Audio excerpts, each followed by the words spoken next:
Chapter 908. However, Zhou had a nagging feeling that this fatal temptation skill was a little uncomfortable. Hence, he secretly thought to himself, they're both poison elemental skills. I wonder if I can combine the poison dragon palm and fatal temptation?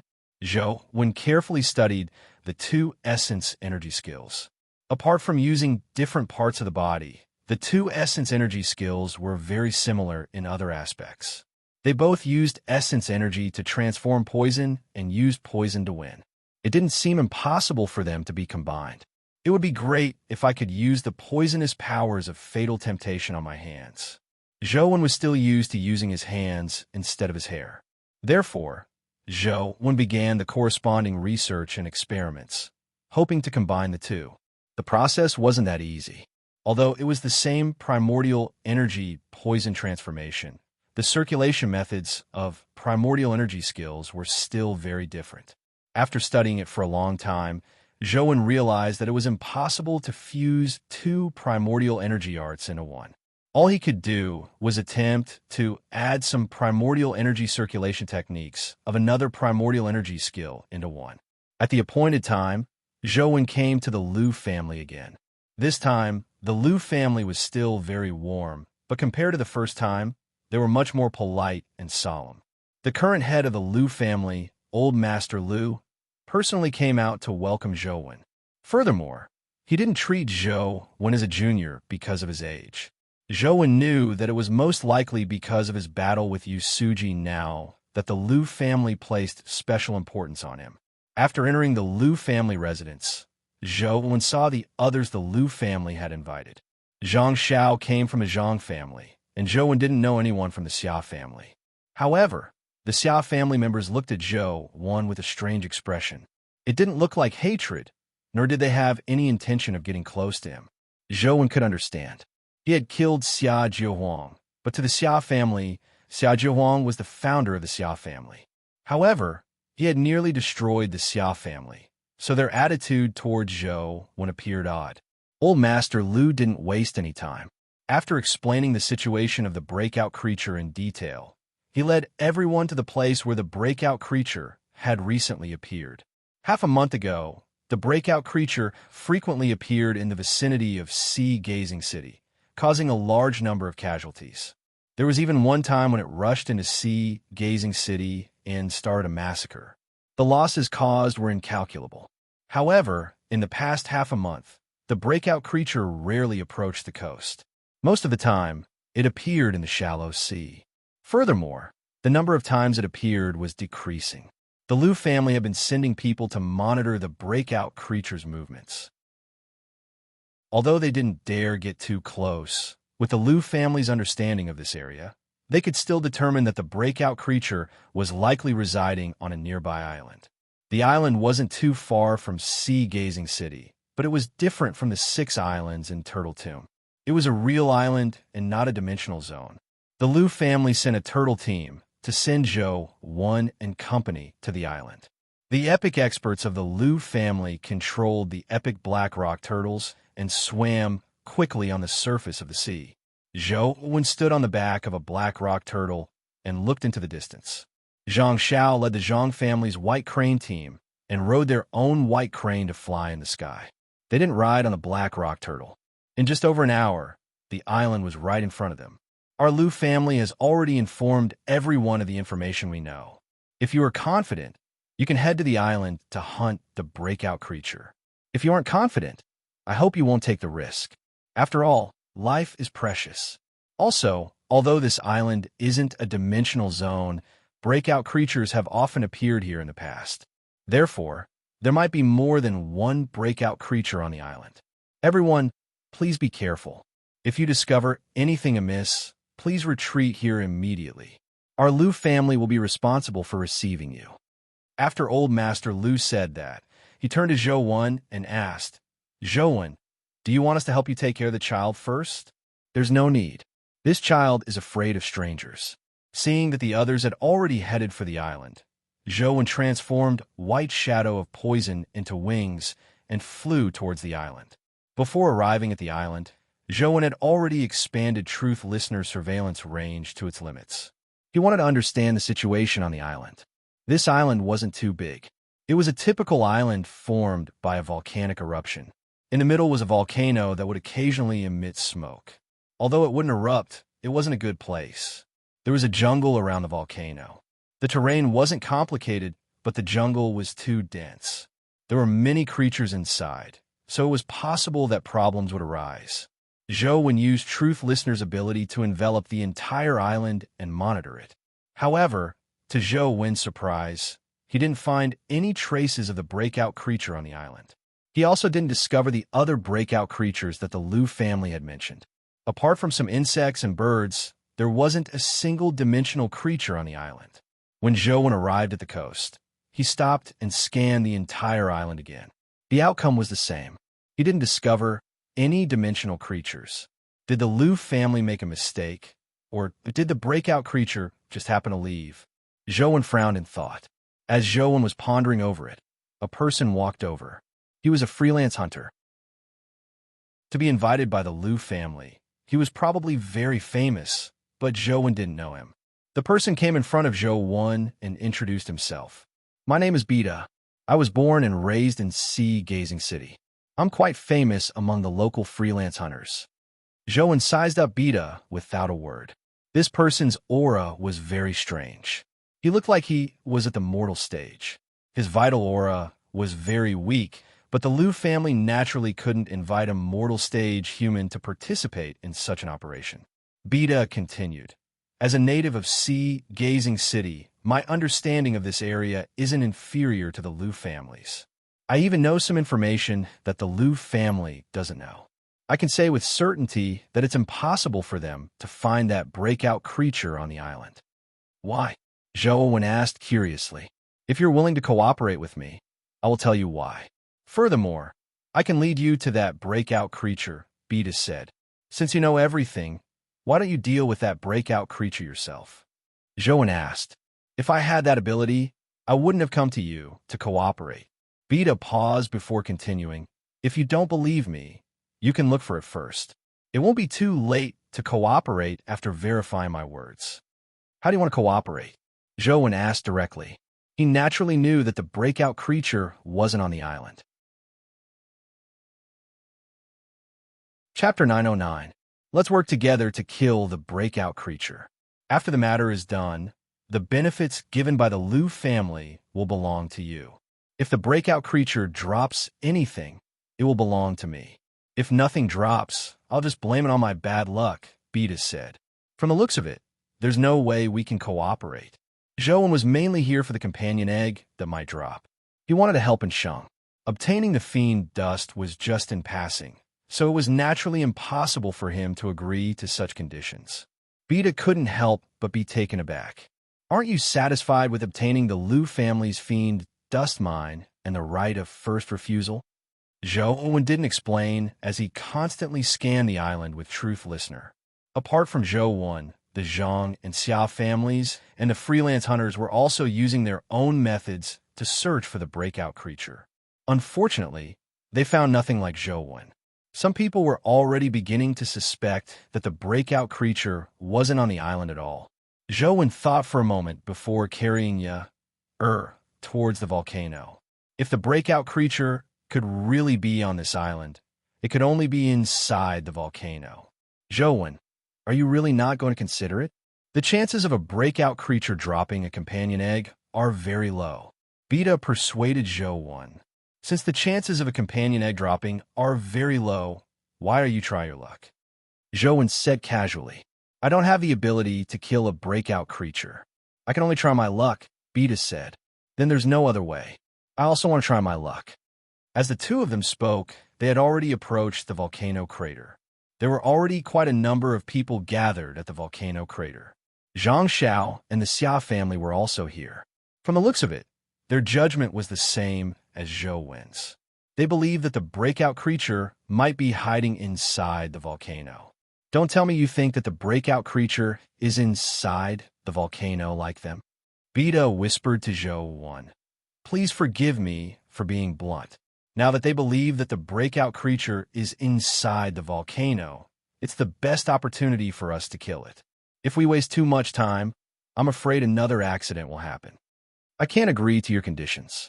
Zhou stopped a distance away from the volcano crater.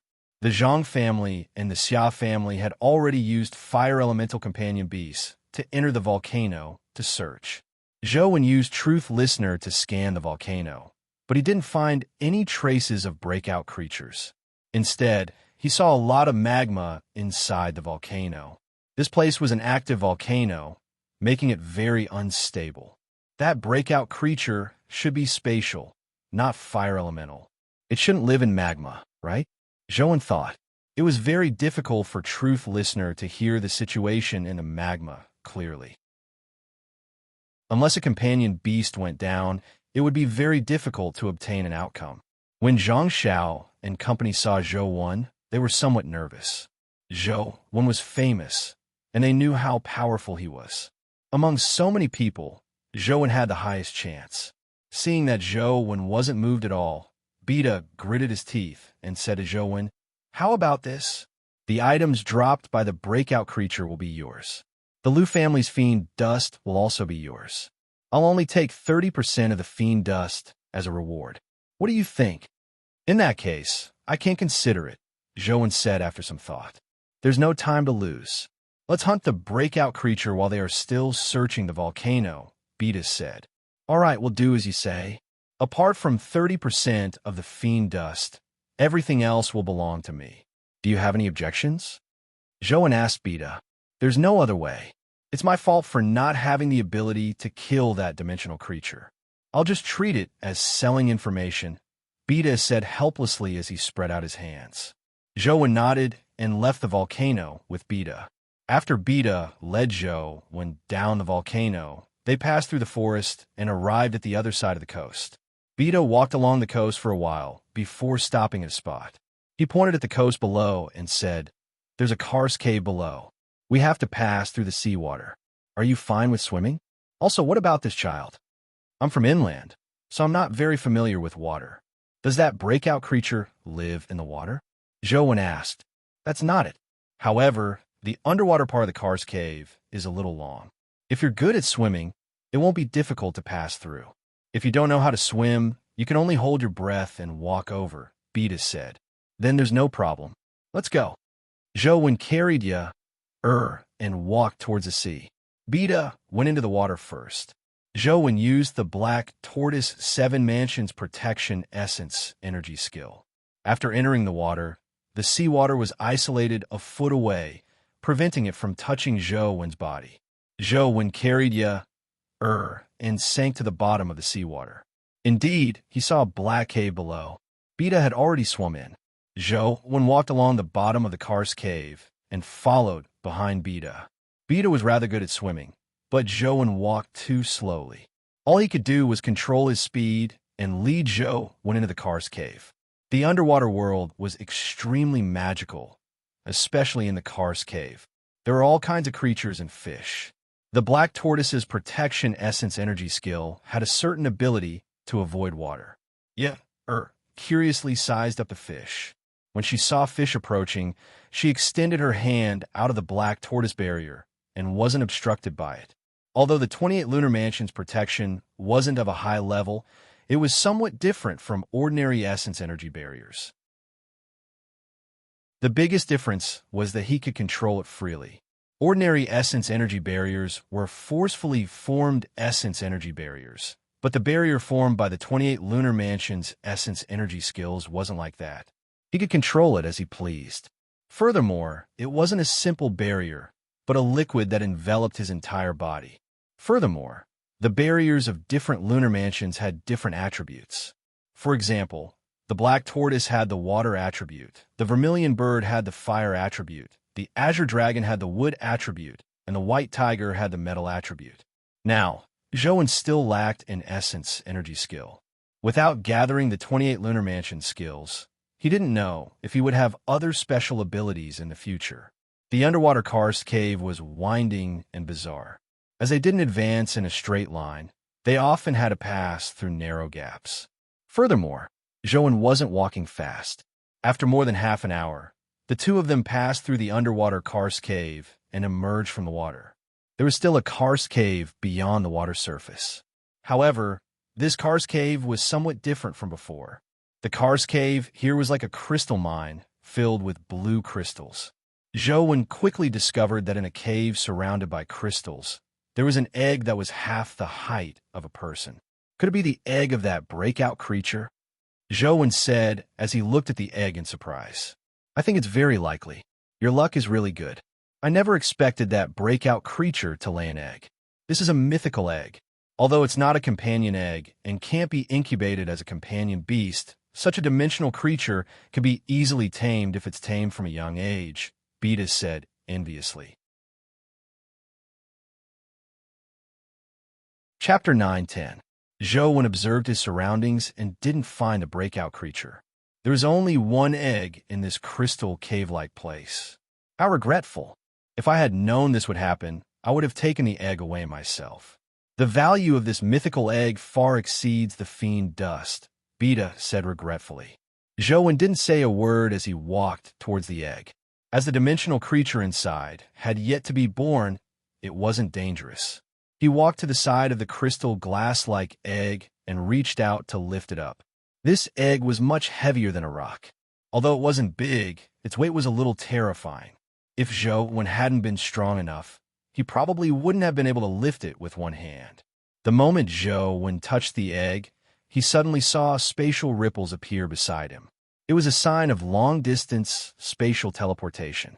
Then, Zhou saw a dimensional creature that looked like a Qilin rush out of the spatial ripples. Its glass-like body shimmered with resplendent light as it roared and pounced at Zhou. Its claws carried the power to tear through the void. Before it could reach Zhou, the void in front of him had already cracked. Zhou's heart palpitated as he stuffed the egg into the chaos bead. At the same time, he quickly flashed and dodged the breakout creature's attack. Almost at the same time, Zhou summoned Tyrant Behemoth to block the breakout creature that continued charging at him. Boom! Tyrant Behemoth collided with the breakout creature's power, producing a terrifying force that blasted open the crystal cave. Immediately, large amounts of seawater poured down from above. This cave was actually beneath the seawater. As for the people on the island, they suddenly heard a thunder-like explosion. Then, they saw an explosion in the seawater not far from the island. They immediately knew that something had happened. As they were sizing up the area, they saw someone rush out of the water. First, it was Zhou who was carrying followed by Tyrant Behemoth and the breakout creature. The breakout creature pounced at Zhou crazily. Tyrant Behemoth immediately brandished its fist to stop it, but before Tyrant Behemoth's strength touched the breakout creature, the breakout creature suddenly vanished and appeared above Zhou's head. Its sharp claws were about to touch Zhou's scalp. Zhou's figure instantly vanished, causing the breakout creature's attack to miss. Tyrant Behemoth chased after the breakout creature, but unfortunately, before it could catch up to it, the breakout creature had already teleported away and caught up to Zhou, who had just teleported. If Zhou wasn't good at movement techniques and had fast reactions, he would probably have been torn into two the moment he teleported. Zhou wore dragon-scale armor and grabbed the middle of the golden battle god halberd with one hand to block the terrifying claw. Kacha! The golden battle god halberd was sliced into several pieces by the claw. Although Zhou took the opportunity to dodge the strike, the golden battle god halberd was hopeless. It wasn't easy for another golden battle god halberd to drop, but it's gone just like that. Zhou felt his heart ache. In the past, he despised the golden battle god halberd for dropping too many, but now he realized that it wasn't enough. The terrifying attack power of the breakout creature alarmed Zhou. If he wasn't wrong, this fellow should be proficient in spatial slicing skills. Ordinary mythical weapons found it difficult to resist spatial slicing. Otherwise, the golden battle god halberd wouldn't have been destroyed so easily. In the future, I have to think of a way to create a weapon with indestructible. Otherwise, there's no way to guarantee that the weapon won't be destroyed when facing some terrifying skills, Zhou thought. Zhou dodged a few more attacks, not daring to clash head-on with the breakout creature. Zhou, if you can't do it, make way. Zhang Xiao had already led the White Crane team over. That's exactly what I was thinking. I'll leave this fellow to you. Zhou figure flashed as he rushed to the back of the White Crane team. With Zhang Zhao's order, the Zhang family members on the White Cranes shot out spirit talismans at the same time. There were many spirit talismans, and they instantly enveloped a large portion of the sky, enveloping the breakout creature. The spirit talismans emitted a mysterious light. The light intertwined, forming a spirit energy net that trapped the breakout creature. The breakout creature charged at the spirit energy net, but it failed to tear it apart. Instead, the spirit talismans stuck to its body, and the spirit energy net bound its body. When the breakout creature teleported, it failed to escape the spirit energy net. It could only teleport with the spirit energy net. When it appeared, it was still trapped in the spirit energy net. Under Zhang Zhao's lead, the members of the White Crane team circulated their essence energy arts, causing the spiritual light on the talisman spirits to intensify.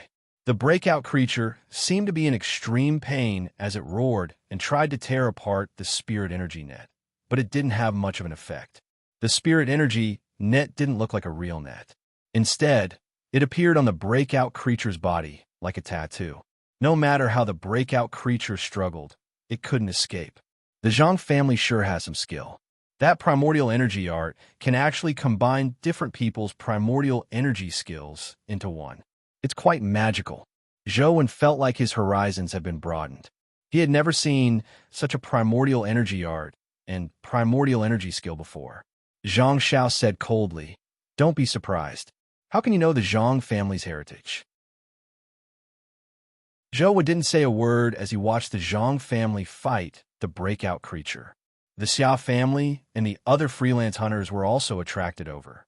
However, now that the Zhang family was fighting the breakout creature, it wasn't their place to interfere.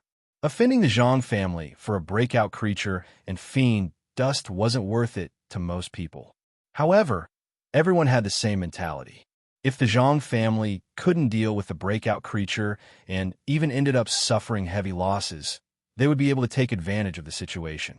While everyone was watching the battle, a person came to the volcano's crater.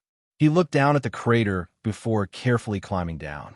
This person quickly arrived at the magma pool inside the volcano. It was none other than Beta, who had led Zhou to find the breakout creature. Those idiots, let them risk their lives. Without them holding back the blue sea crystalline beast, I won't be able to obtain what's down there. Beta glanced at the magma and summoned a companion beast. It was a black iron gold thread turtle. The black iron gold thread tortoise transformed into full body armor that wrapped around Beta's entire body. Not a single trace was exposed. Then, he walked toward the magma pool as if he wanted to dive into it. According to the agreement, apart from 30% of the fiend dust, everything else belongs to me. Don't tell me you want to pocket some treasure behind my back? Just as Beta stepped in the magma pool, he suddenly heard a voice. His body trembled as he turned his head in surprise. Indeed, he saw Zhou standing not far behind him. Chapter 9:11. Ahem. What are you doing here? Beta retracted his foot and looked at Zhou gloomily. We are partners. Of course I have to follow you, Zhou said with a smile.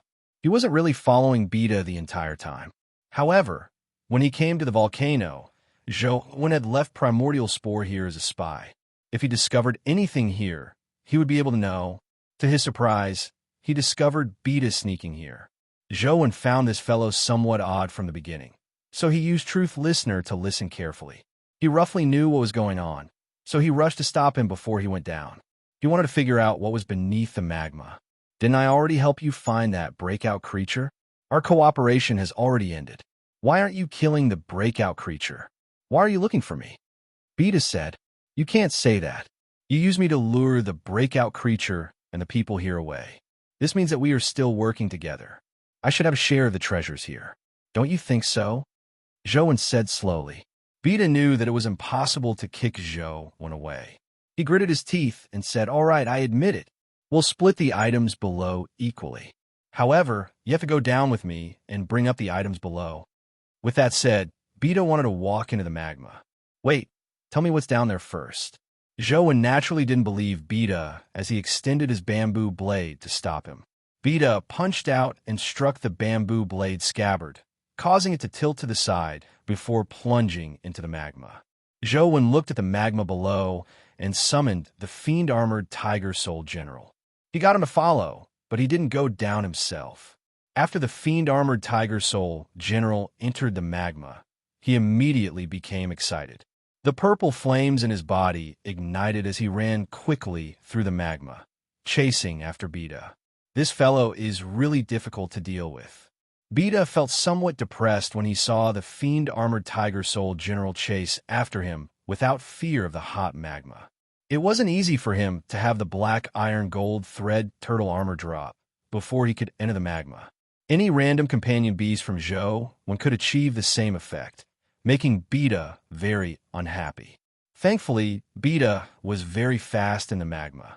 The fiend-armored Tiger Soul General couldn't catch up to him. The deeper the magma went, the hotter it became. After going a few hundred meters deep, it suddenly emptied.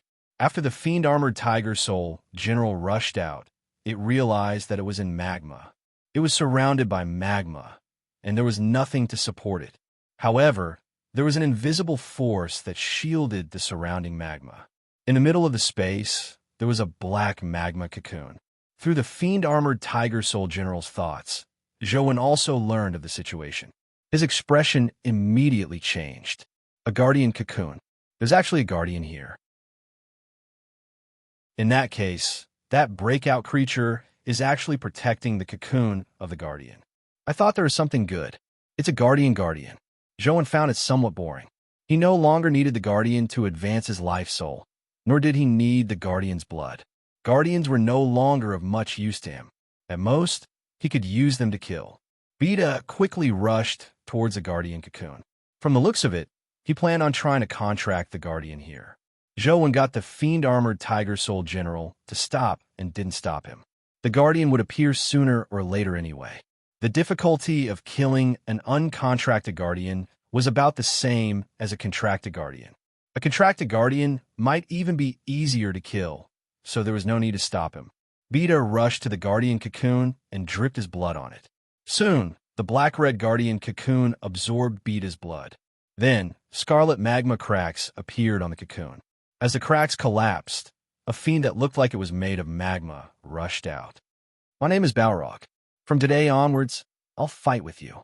I swear to follow you to the death. Magma splattered from Balrog's body as a huge hand pressed down on Beta's head. His body transformed into magma that surged towards him. Layers of magma wrapped around Beta's body and quickly turned into magma armor. The terrifying fire elemental power filled Beta's body. At that moment, Zhou had already summoned the fiend-armored Tiger Soul General and left the volcano. Boom! Not long after Zhou came out of the volcano, he heard a terrifying rumbling sound coming from the volcano. Then he saw a scarlet pillar of fire rush into the sky accompanied by thick black smoke. The volcano had erupted. Zhang Xiao and company, who were fighting the blue sky crystal beast, also noticed the situation at the volcano. They didn't know what had happened and why the volcano had suddenly erupted. When Beta, who was wearing Balrog armor, rushed out, everyone's hearts skipped a beat. Greed was the driving force of humans. Obviously, Beta was also a greedy person.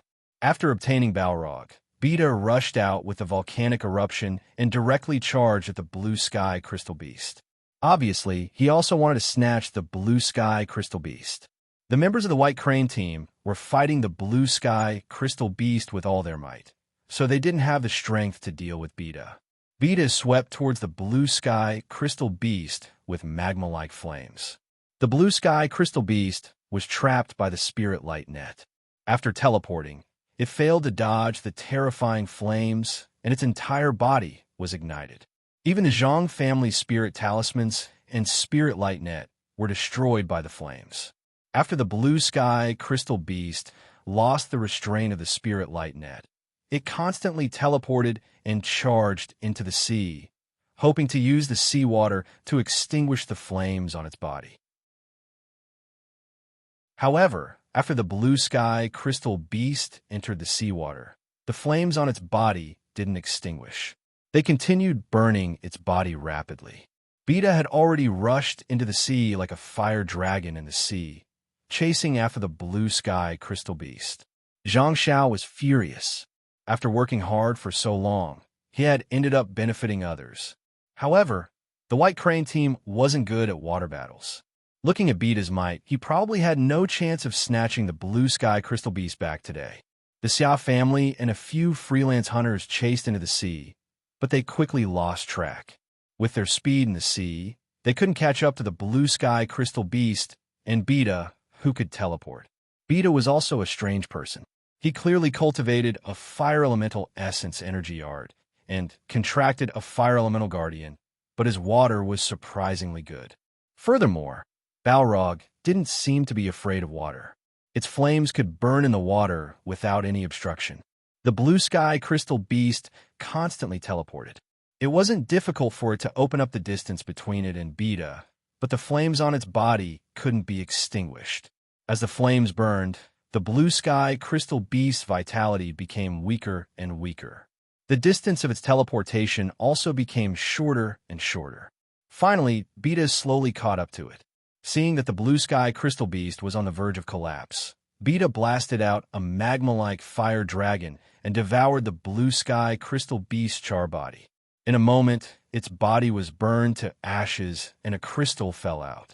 Essence, energy, skill, crystal. Beta was overjoyed as he was about to grab the crystal. Suddenly, a figure slid across the water.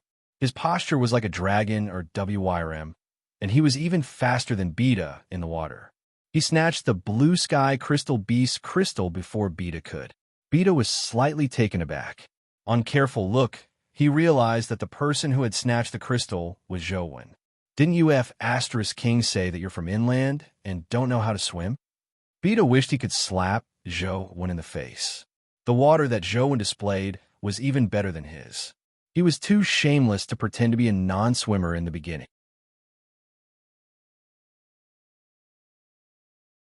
Chapter 9:12. I thought swimming would be difficult, but it turns out it's not that difficult. Zhou played with the crystal in his hand and said, according to the agreement, this dimensional crystal should belong to me, right? I'll give it to you. I'll give you everything. As Beta spoke, he suddenly struck out with his hand. Terrifying flames transformed into a dragon's roar as it charged at Zhou. Zhou dodged, and the flames landed at the bottom of the sea, immediately turning it into a sea of fire. I've already given you the item. The cooperation is over. Now I'll snatch them back. There's nothing wrong with that, right? Beta said as he looked at the fire at the bottom of the sea. There's nothing wrong with that. Zhou nodded and summoned the Fiend-Armored Tiger Soul General again. The Fiend-Armored Tiger Soul General was like a knight from hell as it stood in the fire at the bottom of the sea. The purple flames in its armor began to burn. We are both fire elemental, and Balrog reigns supreme.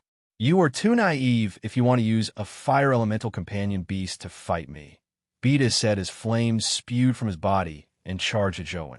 The Fiend-Armored Tiger Soul General charged forward without any hesitation. It didn't dodge the flames that Beta blasted out and charged straight into the roaring magma and flames. Beta was somewhat surprised to discover that the Balrog's flames didn't burn the Fiend-Armored Tiger Soul General to death. Shocking flames erupted from his body again as the magma-like Balrog armor turned golden. I'll show you the true power of fire. With Beta's voice, the Balrog's body had already transformed into a sun. The terrifying flames instantly evaporated a large amount of seawater. The distant seawater also boiled as large swaths of sand and rocks at the bottom of the sea turned into magma, making the bottom of the sea look like a magma hell. Beta, who emitted the power of heat like the sun, threw a punch at the Fiend-Armored Tiger Soul General, hoping to melt it into molten metal. The Fiend-Armored Tiger Soul General grabbed the two ends of the spear with both hands and blocked Beta's fist. The terrifying temperature on the fist made the spear look like a red-hot iron rod. Melt!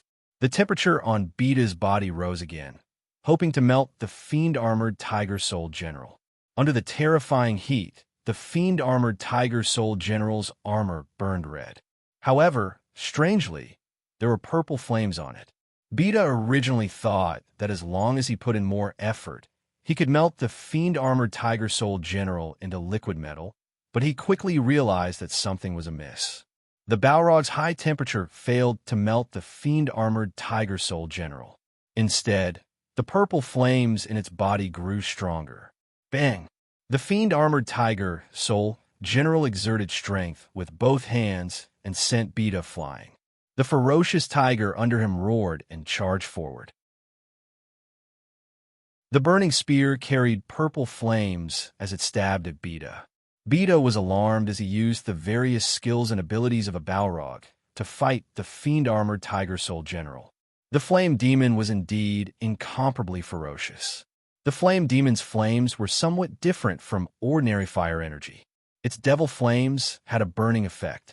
Once touched, it would incinerate the opponent until they were burned to death. Furthermore, the flame demon's flames didn't rely solely on the combustion of flames. Most importantly, they relied on high temperatures. Even if one didn't come into contact with the flames, one would still be injured by the high temperatures. However, these abilities were useless against the fiend-armored Tiger Soul General. This was because of the existence of the steel furnace. The higher the temperature, the more intense the burning. Instead, it made the fiend-armored Tiger Soul General stronger and stronger.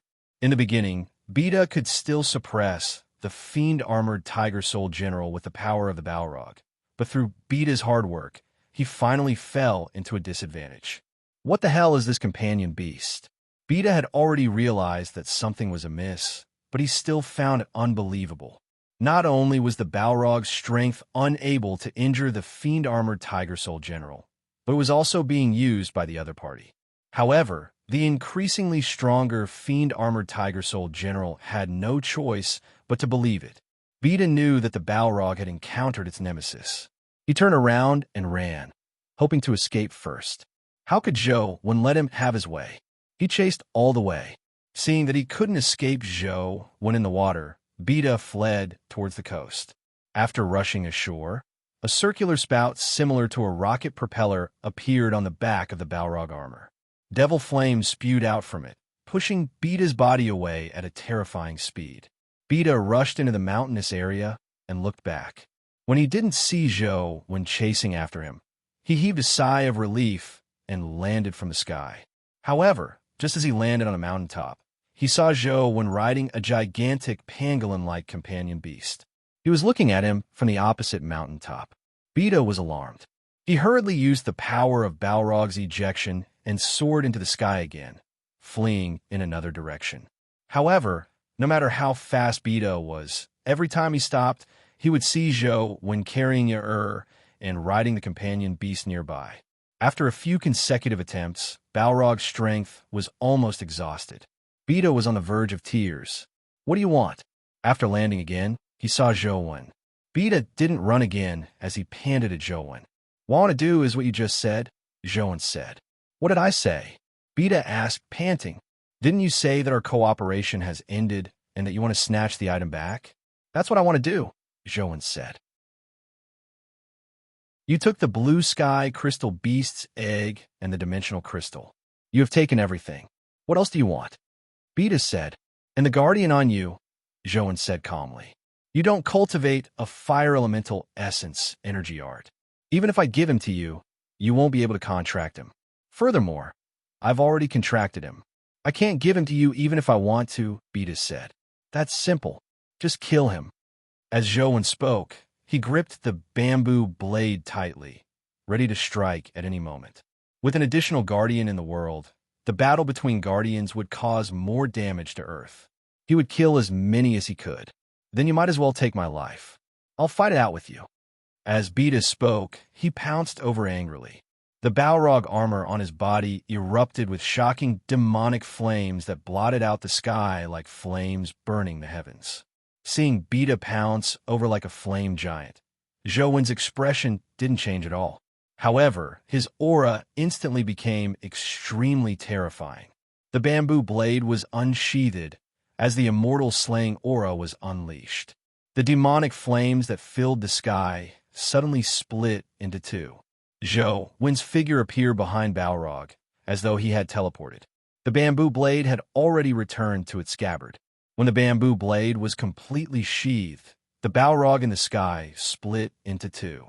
Its body turned into magma that scattered across the ground like a bonfire. As for Beta's figure, he appeared in the sky. However, he no longer had the Balrog armor on his body.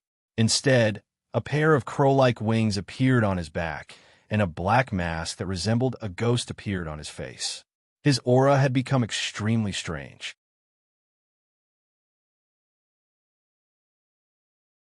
Chapter 9:13. Zhou Wen frowned as he sized up Beta. This was because Beta's aura had become extremely strange.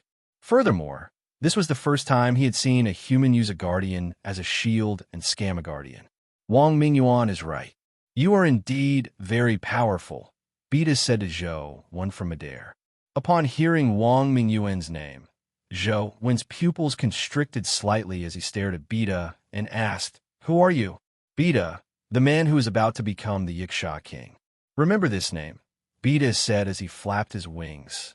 As Beta spoke, he flapped his wings and opened a spatial rift in the void.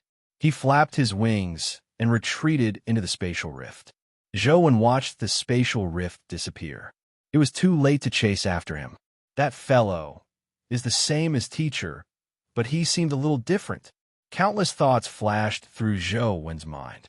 Although Beta had only displayed his true strength for a moment, he could sense that he had the dual auras of a human and a dimensional creature. He was very similar to Wang Mingyuan and Yin Talisman King. Zhou Wen also knew that there were humans who rushed into the dimension like Wang Mingyuan. He suspected that Beta was one of the humans who had rushed into the dimension. Zhou Wen wanted to ask Wang Mingyuan how he was, but unfortunately, Beta had already escaped through the spatial rift. It was impossible for him to catch up to him. He returned to the Lu family with the blue sky crystal beast crystal as evidence in exchange for the Lu family's promise. Zhou Wen then asked Old Master Lu about Beta. However, Old Master Lu told him that there was no freelance hunter named Beta in Sea Gazing City. None of the people he had invited were named Beta, but I did see him at the Lu family. Zhou Wen drew Beta's appearance for Old Master Lu to see. After looking at it for a while, Old Master Lu said, "This is a freelance hunter from another place. I saw that he knew many of the habits of breakout creatures very well, so I kept him. However, his name isn't Beta.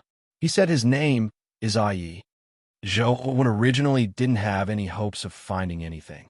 After settling the matters here, he left Sea Gazing City.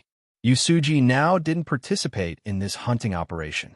Due to her early exposure, the Overseas Alliance gave up on the plan and let her go elsewhere as Su Ai to prevent the family from suspecting anything between Su Ai and Yusuji now. Zhou Wen originally wanted to return to Luoyang, but before he left Sea Gazing City, another guardian appeared on the rankings. The guardian named Starry Night challenged the companion beast ranked second. Zhou Wen watched the battle and saw Starry Night stand in the void. The stars that filled the sky surged down like a meteor shower. They bombarded for more than 10 minutes, nearly killing the companion beast. Finally, it had no choice but to give up and admit defeat. More and more guardians are appearing. I wonder how many guardians there are. Zhou Wen thought to himself. After ascending to second place, Starry Night did not continue to challenge, as if he had no intention of fighting the great Sky Fiend. Zhou Wen left Sea Gazing City and took out the Blue Sky Crystal Beast Essence Energy Skill Crystal to play with. Blue Sky Crystal Beast, mythical, requires 41 Constitution, 21 Spatial Attribute, Space Type Essence Energy Art. It's 41 Constitution again. From the looks of it, I have to think of a way to raise Mirror Eyes to a perfect body as soon as possible so that my Constitution can reach 41 points. That way, I can absorb several divine skills. Zhou Wen was somewhat helpless. He still hadn't found a way to advance Mirror Eyes. However, although he didn't obtain a Blue Sky Crystal Beast companion egg on this trip to Sea Gazing City, he had obtained an egg. If he could hatch a baby blue sky crystal beast, it might be able to replace a companion beast. Now, Zhou problem was that even if the baby blue sky crystal beast was born, he didn't know how to tame it. He didn't know how to tame it to make it obedient. I wonder if I can raise it like a goo? Zhou thought. Riding the great Might Vajra bull, Zhou rushed on his way as he grinded game dungeons on his phone. This time, Zhou chose Deer Terrace Pavilion. He couldn't kill the nine-tailed fox inside, and ignoring the other mythical creatures, he might be able to obtain something good.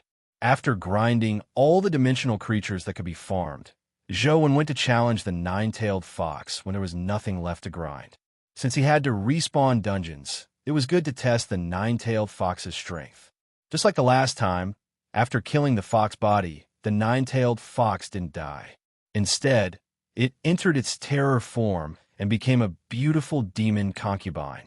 Seeing the demon concubine attack, Zhou's heart stirred as he attempted to use mirror eyes to glance at her. To his surprise, Zhou's glance made the demon concubine's face turn into a fox again. Perhaps it was because mirror eyes' ability was still relatively weak. Only the demon concubine's face turned into a fox. The rest of her body remained human. Furthermore, the face that had turned into a fox quickly returned to its devastatingly beautiful human appearance. To Zhou's disbelief, Mirror Eyes was growing. Before Zhou could get excited, he saw the screen turn black. The game was over. He was so pleasantly surprised that he didn't notice how the demon concubine had killed the blood-colored avatar. Mirror Eyes actually has the ability to see through demons. From the looks of it, I have to use Mirror Eyes to destroy dimensional creatures that use transformation techniques to advance. I wonder if destroying a human's transformation technique can allow Mirror Eyes to advance. Zhou was somewhat excited after finding the method to advance Mirror Eyes. As long as he could reach 41 points in Constitution, he could absorb several mythical skill crystals. His strength would definitely improve greatly. Most importantly, he could absorb the Blue Sky Crystal Beast skill crystal. Perhaps it was a skill that could allow him to teleport infinitely. Where can I find some dimensional creatures that can transform? It seems a little too difficult to see the demon concubine. I die every time I take a look. The advancement speed is just too slow. Zhou couldn't think of any dimensional creatures that were good at transforming, so he had no choice but to search for information online. He never expected that there were actually quite a number of dimensional creatures that were good at transforming. Among them, the most common fox immortals in the East District seemed to have transformation skills. How could I have forgotten about this? Aren't there many lesser demons that pretend to be immortals on Deer Terrace Pavilion? Zhou smacked himself in the head and cursed himself for being muddle-headed. It wasn't Zhou's fault. This was because the fake immortals like the fox demons always looked like immortals. He really couldn't recall them. After eagerly entering Deer Terrace Pavilion, Zhou used Mirror Eyes to look at the fake fairies and immortals. The fake fairy at the epic stage revealed her true form when Zhou looked at her. She turned into a fox, and Zhou immediately felt that Mirror Eyes had its uses. Seeing that this move was indeed effective, Zhou immediately looked over. Any lesser demon that was seen by Mirror Eyes was immediately reduced to its original form. Although this would expend a lot of essence energy, Zhou could switch back to the Slaughterer Life Soul with infinite essence energy at any time. Then, he could switch back to activate Mirror Eyes again. As he watched and killed, Mirror Eyes rapidly grew. It was only a matter of time before it broke through to an evolved body or even a perfect body.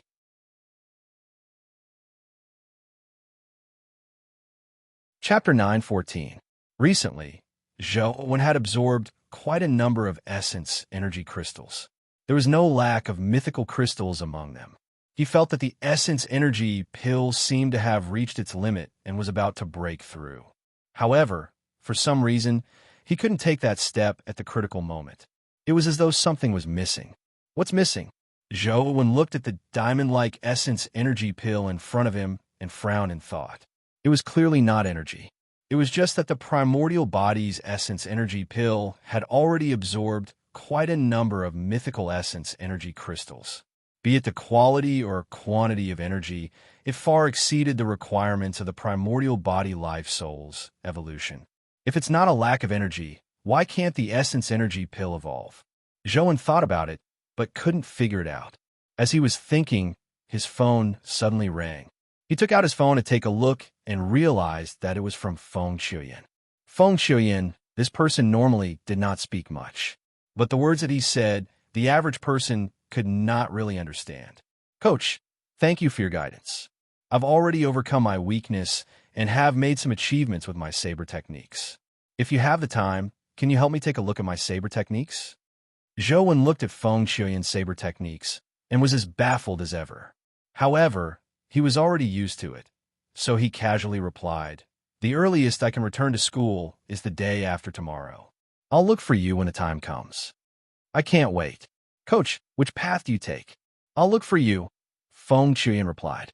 Zhou sent his route to Feng Shuyan. After all, there was nothing to do on the way, so it wasn't bad for someone to welcome him. After putting away the essence energy pill, Zhou continued grinding the Deer Terrace Pavilion dungeon. The advancement of Mirror Eyes was very smooth. At this speed, it would probably take a few days to advance to an evolved body.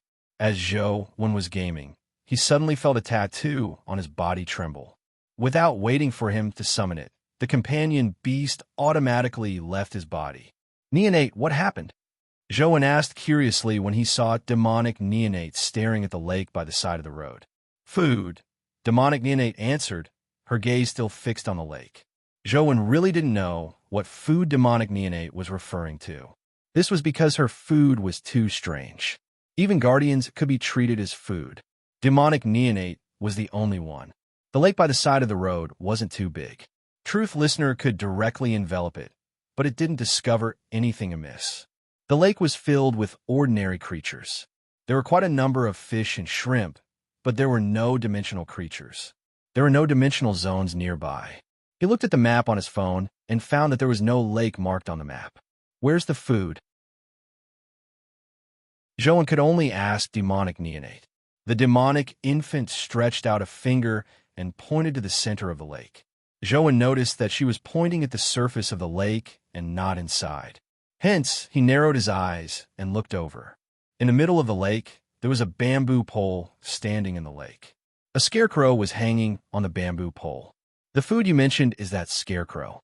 Zhou asked as he pointed at it. The demonic infant nodded, her eyes still looking at the straw doll.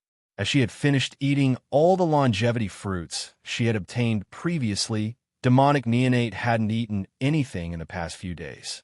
She was probably a little hungry. "I'll help you get it back," Zhou said. "It's dangerous." Demonic Neonate shook her head and said with a serious expression. Demonic Neonate rarely spoke, so it was the first time he had heard her say that it was dangerous. Zhou couldn't help but size up the scarecrow in the middle of the lake. Just looking at its body, there was indeed nothing special about it. The straw doll was made of straw, and Truth Listener could clearly hear its internal structure. Apart from straw, there was nothing else. Apart from its body made of straw, it also had tattered clothes and a straw hat. It didn't look special. The straw doll was placed here in the past to prevent water birds from preying on the fish in the lake. It had been here for quite some time. The straw hat and clothes had already faded and rotted. The body made of straw was also a little moldy. No matter how he looked at it, it was just an ordinary scarecrow. Demonic Neonate bit her lip and glanced at the scarecrow. She actually jumped back onto the great Might Vudra bull's back and said, "Let's go." Zhou was alarmed as he turned to look at the scarecrow. He saw that it was still standing there like a dead object. He couldn't tell what was terrifying about it. However, Zhou still believed in demonic Neonate's judgment. He didn't stay any longer and got the great Might Vudra bull to leave the lake. After leaving the lake, demonic Neonate even turned her head to take a look. Clearly, she still had some thoughts. "What's that?" Zhou wanted to figure out what the scarecrow was. "Food." Demonic Neonate couldn't explain it clearly. All she said was food.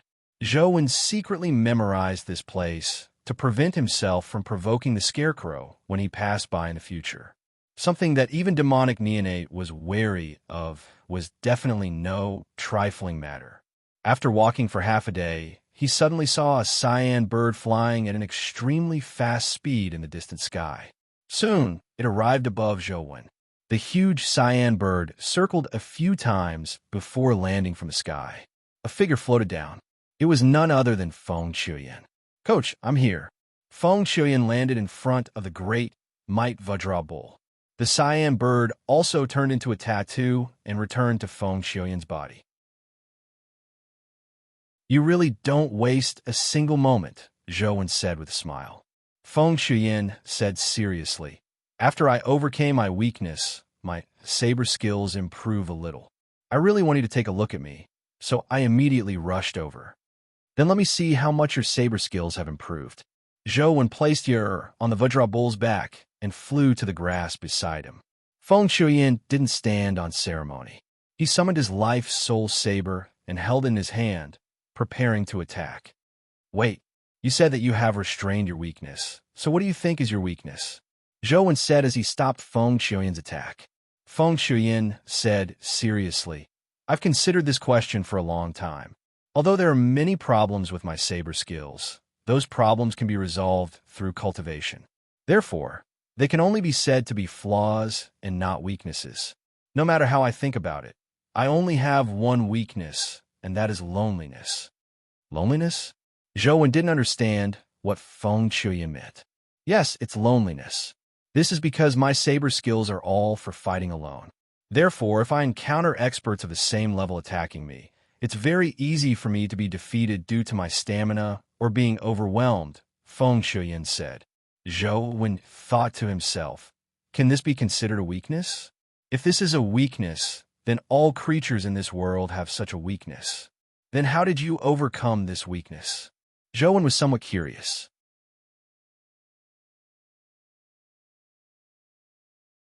Chapter 9:15. Feng Qiuyan answered, "First, I have to resolve the problem of stamina and essence energy. This problem can be made up for with some essence energy recovery skills. However, even if it's a skill that can recover essence energy, it's impossible to completely recover it. Stamina expenditure is also a problem. Thankfully, after reading many manuals, I finally thought of a solution. It's to use battle to nurture battle." "How do I use battle to nurture battle?" Zhou knew what the term meant, but in war it was used to nurture war because there was time to rest and reorganize. After a single person was surrounded, there was no time to rest. How could he use battle to nurture battle? "First, reduce my own expenditure, then snatch the enemy's essence energy." As Feng Qiuyan spoke, he waved the life soul saber in his hand. The life soul saber seemed to produce a strange magical power that sucked the nearby essence energy into the saber. "You can do it." Zhou didn't know what to say. This ability to devour others' essence energy was very rare. Zhou had only seen Xia Jiuhuang use it before. Feng Qiuyan was the second, so he didn't know how he learned it. Feng Qiuyan continued, "The second step is to resolve the problem of being ganged up on. For this, I spent a long time to think of a new saber technique. Coach, please give me some pointers." "Then let's do it." Zhou was somewhat looking forward to Feng Qiuyan's saber technique. Feng Qiuyan held the life soul saber with an extremely solemn expression. He told Zhou to be careful before raising his saber and slashing at him. The saber beam tore through the blade like an invisible blade that cleaved through the sky as it cleaved down at Zhou. Although this strike was strong enough, much stronger than Feng Qiuyan's previous saber techniques, there was no qualitative change. Zhou used Transcendent Flying Immortal and dodged Feng Qiuyan's saber slash. However, Feng Qiuyan didn't care as he slashed out again and again. The saber beam poured down like a rolling river. Each strike was more ruthless and faster than the last. Zhou had to admit that Feng Qiuyan's saber technique was indeed top-notch. If it wasn't for the epic stage restricting him, this saber technique even had a chance of advancing to the mythical stage. Feng Qiuyan had completely shed his previous immaturity, hesitation, and lack of confidence. The saber seemed to have become one with him. He could be passionate and unrestrained, but he could also be like a flowing river. He could split a mountain with one slash, and he could also carve flowers on a piece of tofu. Speed and slowness, lightness and heaviness were all controlled just right. When it was time to go all out, it could explode endlessly, and when it was time to restrain, it could completely restrain itself. Zhou felt that if he continued cultivating Feng Qiuyan saber art, he should be able to advance to the mythical stage like his transcendent, flying immortal. However, no matter how Zhou looked at it, he couldn't tell how Feng Qiuyan's saber technique could deal with a group fight. His saber technique only supported one-on-one combat. Something's wrong. Zhou sensed something. When he used Transcendent Flying Immortal to dodge Feng Qiuyan's attack, he switched to the Supreme Hell King Life Soul, making his senses extremely sharp. I see. What a powerful fellow. Zhou had already discovered the secret of Feng Qiuyan's saber technique. Feng Qiuyan's saber beams crisscrossed, each strike stronger than the last. After countless slashes, Feng Qiuyan suddenly retracted his saber and retreated. He stared at Zhou with a sharp gaze and said, "Coach, you have to be careful." With that said, Feng Qiuyan gripped the hilt of his saber with both hands. His body was filled with saber beams as his long hair and clothes fluttered with the saber beams. The shattered saber beams from before rapidly condensed into complete saber beams around Feng Qiuyan, forming a massive saber array. All the saber beams pointed at Zhou, densely packed together. "What's this move called?" Zhou asked Feng Qiuyan.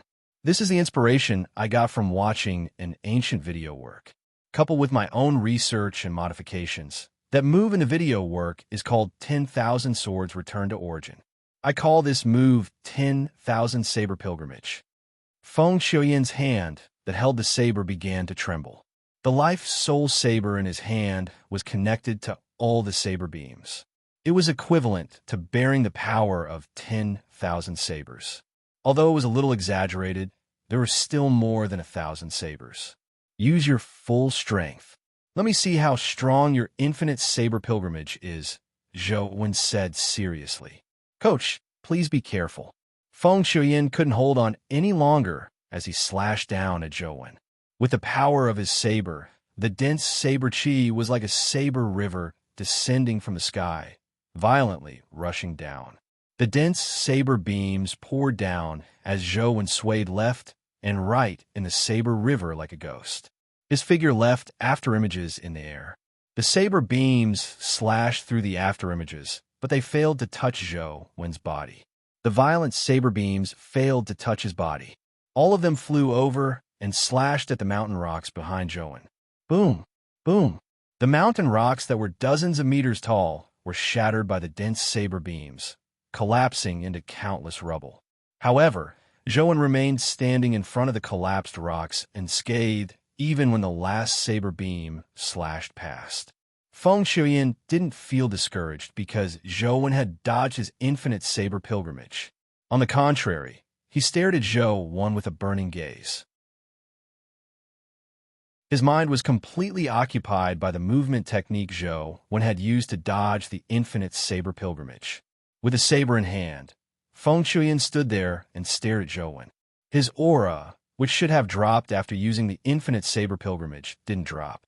Instead, it rose even higher. Zhou's expression turned solemn as he pressed his hand on the hilt of the bamboo blade. When Feng Qiuyan's aura reached its peak, he suddenly relaxed. The ferocious and domineering aura on his body seemed to vanish, as though he had become an ordinary person. There was even a strange smile on his face. At that moment, Feng Qiuyan was like a devout believer who wanted to use the saber in his hand to pay homage to the holiness in his heart. Apart from being devout, one couldn't sense any killing intent or bloodlust from him. It was as though he wasn't holding a lethal weapon, but a sacred artifact that consecrated a deity. Finally, the saber in Feng Qiuyan's hand moved again. There was no domineering saber beam, nor was there any ferocious saber aura. Zhou had never seen a person who could use saber techniques in such a clean, holy, and artistic manner. It was as though he wasn't killing, but completing a redemption. Almost at the instant Feng Qiuyan struck out, Zhou's bamboo blade moved as well. Transcendent Flying Immortal didn't have any mortal aura.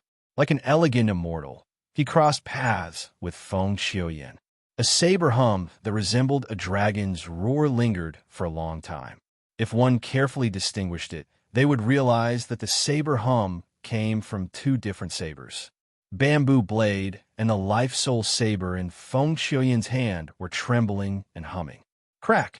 A saber mark appeared on the dragon scale armor on Zhou Wen's chest. Almost at the same time, a saber mark appeared on Feng Qiuyan's chest. On the exposed muscles, there was a thin wound that seeped out blood.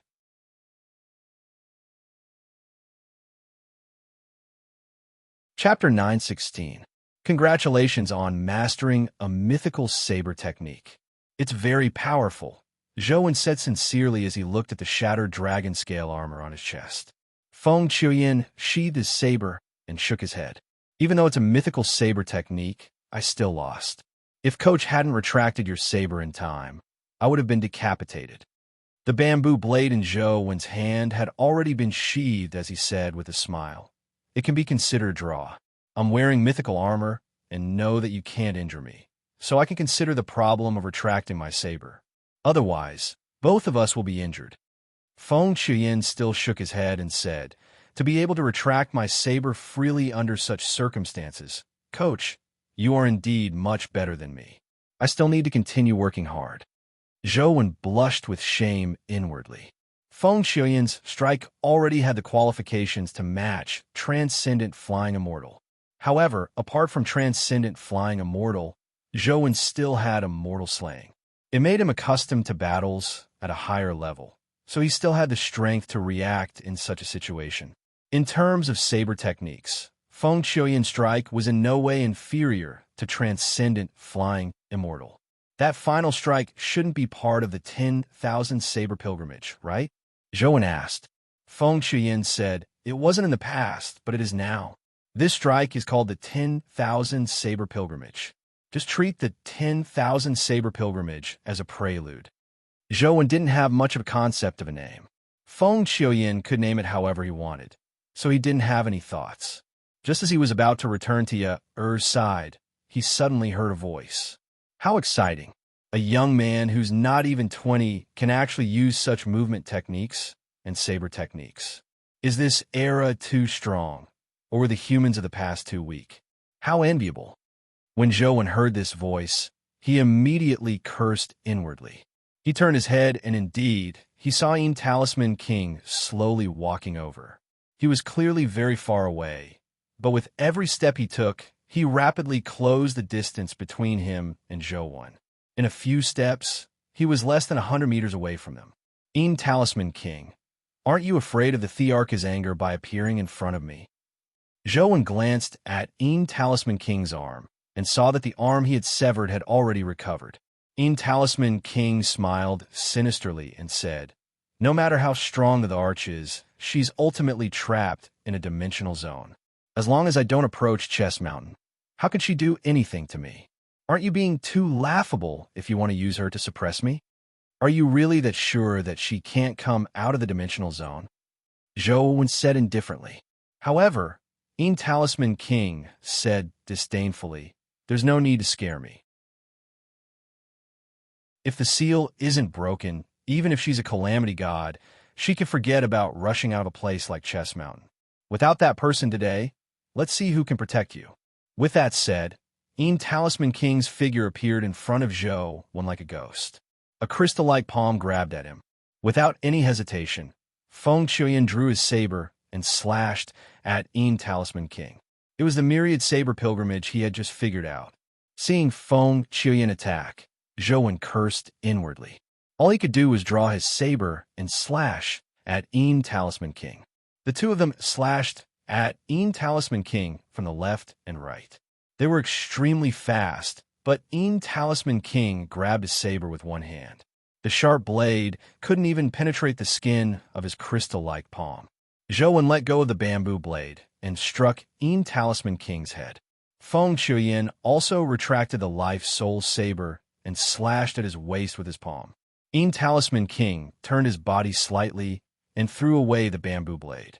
He extended his hand and struck Zhou Wen with his palm. At the same time, he raised his leg and kicked at Feng Qiuyan. Bam! Zhou Wen and Feng Qiuyan were sent flying almost at the same time. Zhou shouted in midair, "Split up." He turned around in midair and flew to Er's side before quickly flying into the distance. Feng Shuyan endured the churning blood in his chest and ran in another direction. This place is very far from Chess Mountain. You can't run there. Talisman King sneered as he chased after him. Almost instantly, he arrived behind Zhou. Seeing him chase after him, Zhou didn't hesitate any longer. He summoned the Earth Elemental Beast and used Earth Escape several times to escape into the distance. The reason Zhou didn't use Earth Escape's maximum distance was that he hoped that Talisman King could chase after him and not chase after Feng Shuyan. Thankfully, Talisman King was very confident and had no intention of using Feng Shuyan as a hostage. Clang! The Earth Elemental Beast was escaping through the earth when it suddenly seemed to slam into an iron wall. It was dizzy and bounced out of the earth. It sprawled on the ground and almost fainted. A portion of its skull was shattered. From the looks of it, its injuries weren't light. Zhou unsummoned it. Talisman King chased after him with a smile. If I wasn't fully confident, why would I take action? Even if an immortal comes today, I won't be able to escape. However, Zhou didn't answer. He summoned the invisibility cloak and used 3 minutes of invisibility. He wanted to escape the area first. Bam! Zhou wanted to fly away in midair, but he felt his body slam into an invisible barrier and bounce back. Talisman King couldn't see Zhou, but he could hear the voice. He rushed over and said with a sinister smile, "No matter how you struggle, it's useless. Even if you turn to a ghost, you won't be able to escape this area." Zhou didn't know how big this area was, so he stood there motionless. At the very least, he knew that there was an invisible barrier beside him. Talisman King couldn't see him. All he could do was fly into the sky and look down at the entire forest. At the same time, he took out something from his pocket as though he wanted to figure out where Zhou was. Zhou didn't move. He activated his mirror eyes and looked at the invisible barrier, but he didn't see anything. He switched to the Supreme Hell King Life Soul and looked at the invisible barrier again. He still couldn't see anything. Clearly, it wasn't some kind of soul power. If there's a barrier in such a large area, even a Terragrade can't do it with their own strength, right? With this in mind, Zhou switched to the Tao Sutra, and the heaven-opening scripture of the highest elder appeared in his sea of consciousness. Then, Zhou charged towards the invisible barrier.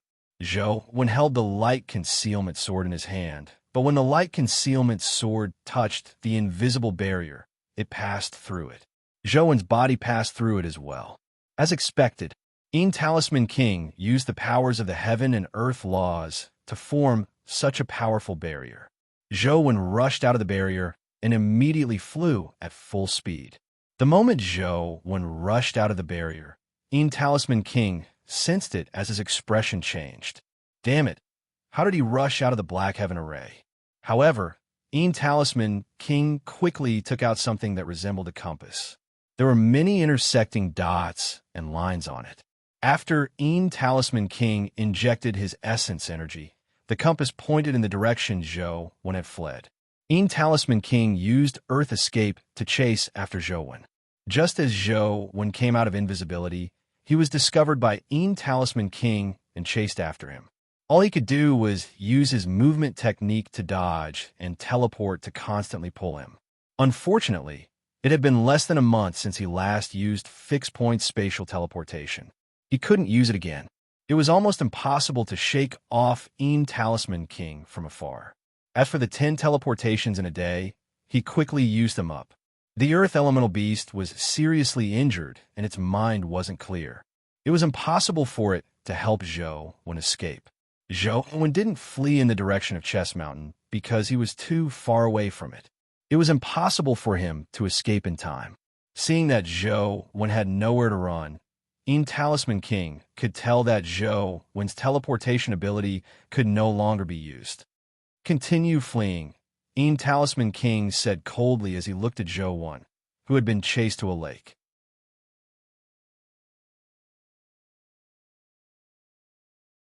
Chapter 9:17. Joan stopped and stood by the lake. He suddenly took out the purple bronze ball. When Talisman King saw the purple bronze ball in Joan's hand, he slowed down and didn't immediately rush over. "Is this what you want?" Joan asked Talisman King, who was slowly walking over. In fact, there was no need for Talisman King to answer. Joan already knew the answer because Talisman King's eyes were glowing when he saw the purple bronze ball. "Give it to me, and I can let you die a quick death. Otherwise, thousands of ants will devour your heart and refine your soul for 1,000 years. I'll make you wish you were dead," Talisman King said. "What is this?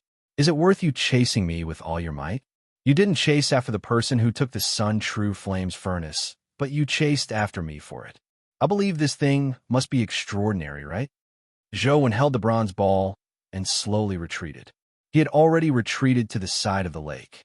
If he took another step back, he would step into the lake. Talisman King was also sizing up his surroundings, especially the lake behind Joan. He didn't dare underestimate Joan. Although it looked like Joan was powerless to escape, Talisman King was still careful when Joan chose to stop here. He didn't dare rush forward directly. He wanted to figure out if there was anything wrong with this place. Just like Joan, Talisman King didn't discover any problems. He believed that this was just an ordinary lake with nothing special nearby. So he focused his attention on Joan. In fact, this was where Joan had discovered the scarecrow. The scarecrow was standing above the lake. "You don't need to know what this is. Where's the other one?" Talisman King pressed. "Are there two of these?" Seeing that Talisman King was approaching, Joan suddenly flew up and flew across the lake. Talisman King tore through the air at a speed even faster than Joan's. He was about to grab Joan from behind. Joan suddenly threw the purple bronze ball into the lake, and it landed near the scarecrow.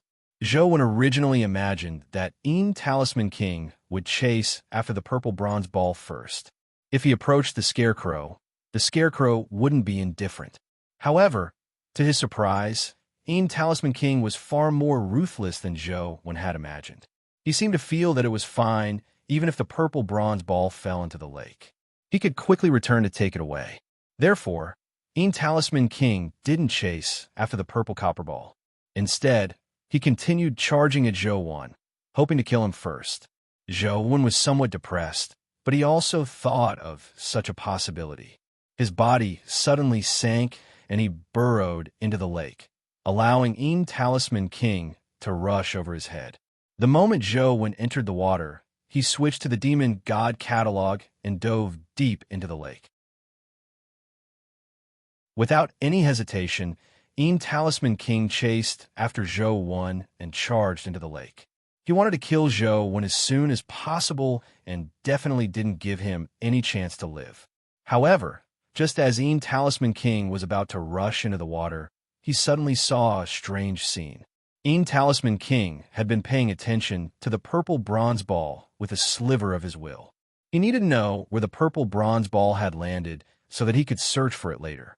However, before the purple bronze ball fell into the water, it suddenly changed its trajectory. Talisman King saw the purple bronze ball land in the scarecrow's hand on the lake. The scarecrow, which originally looked like an ordinary object, was now holding the purple bronze ball with its moldy straw palm. It tilted its head and looked down at the purple bronze ball. Talisman King was alarmed. If the purple bronze ball was taken away, it would be useless even if he killed Joan. He immediately made a prompt decision and turned around like a strange eagle, striking the scarecrow with his palm. Joan originally imagined that there would be a bitter battle, but to his surprise, Talisman King changed directions and charged at the scarecrow. Joan lay in the lake and looked up at the scarecrow through the water. The scarecrow's face was the same as the rest of its body. It was already moldy, but on its face, under the hat, there was a pair of red eyes and a crescent-shaped mouth that emitted an evil red glow. At that moment, the scarecrow was completely different from when Joan had observed it previously. Its body emitted a terrifying, evil aura. The aura was like black, demonic smoke that rose from its body, wrapping around the Scarecrow's body like clothes and a hat. Talisman King's hand had already slapped in front of the Scarecrow. Talisman King was clearly very careful. His entire body had turned into a crystal state, and he had already entered a terror form. His hand was almost transparent. Just as Talisman King's hand was about to strike the Scarecrow's head, the Scarecrow finally raised its head. Its eyes and mouth, which had been covered by the brim of the hat, were revealed to Talisman King. Talisman King suddenly screamed as he retreated. Zhou saw that Talisman King's eyes were blood red like the Scarecrow's. Furthermore, the redness was still spreading around his eyes like protruding blood vessels. It made Talisman King's eyes look extremely strange. Coupled with his protruding eyes and flashing red light, it gave off the feeling that his eyes were about to explode. Zhou's heart trembled as he thought to himself that it was a close shave. Thankfully, he believed that the Scarecrow might be a dimensional creature like a demon. As for the Demon God catalog, it had a confusing effect on such dimensional creatures. It would make them mistakenly believe that Zhou was one of them. So he switched.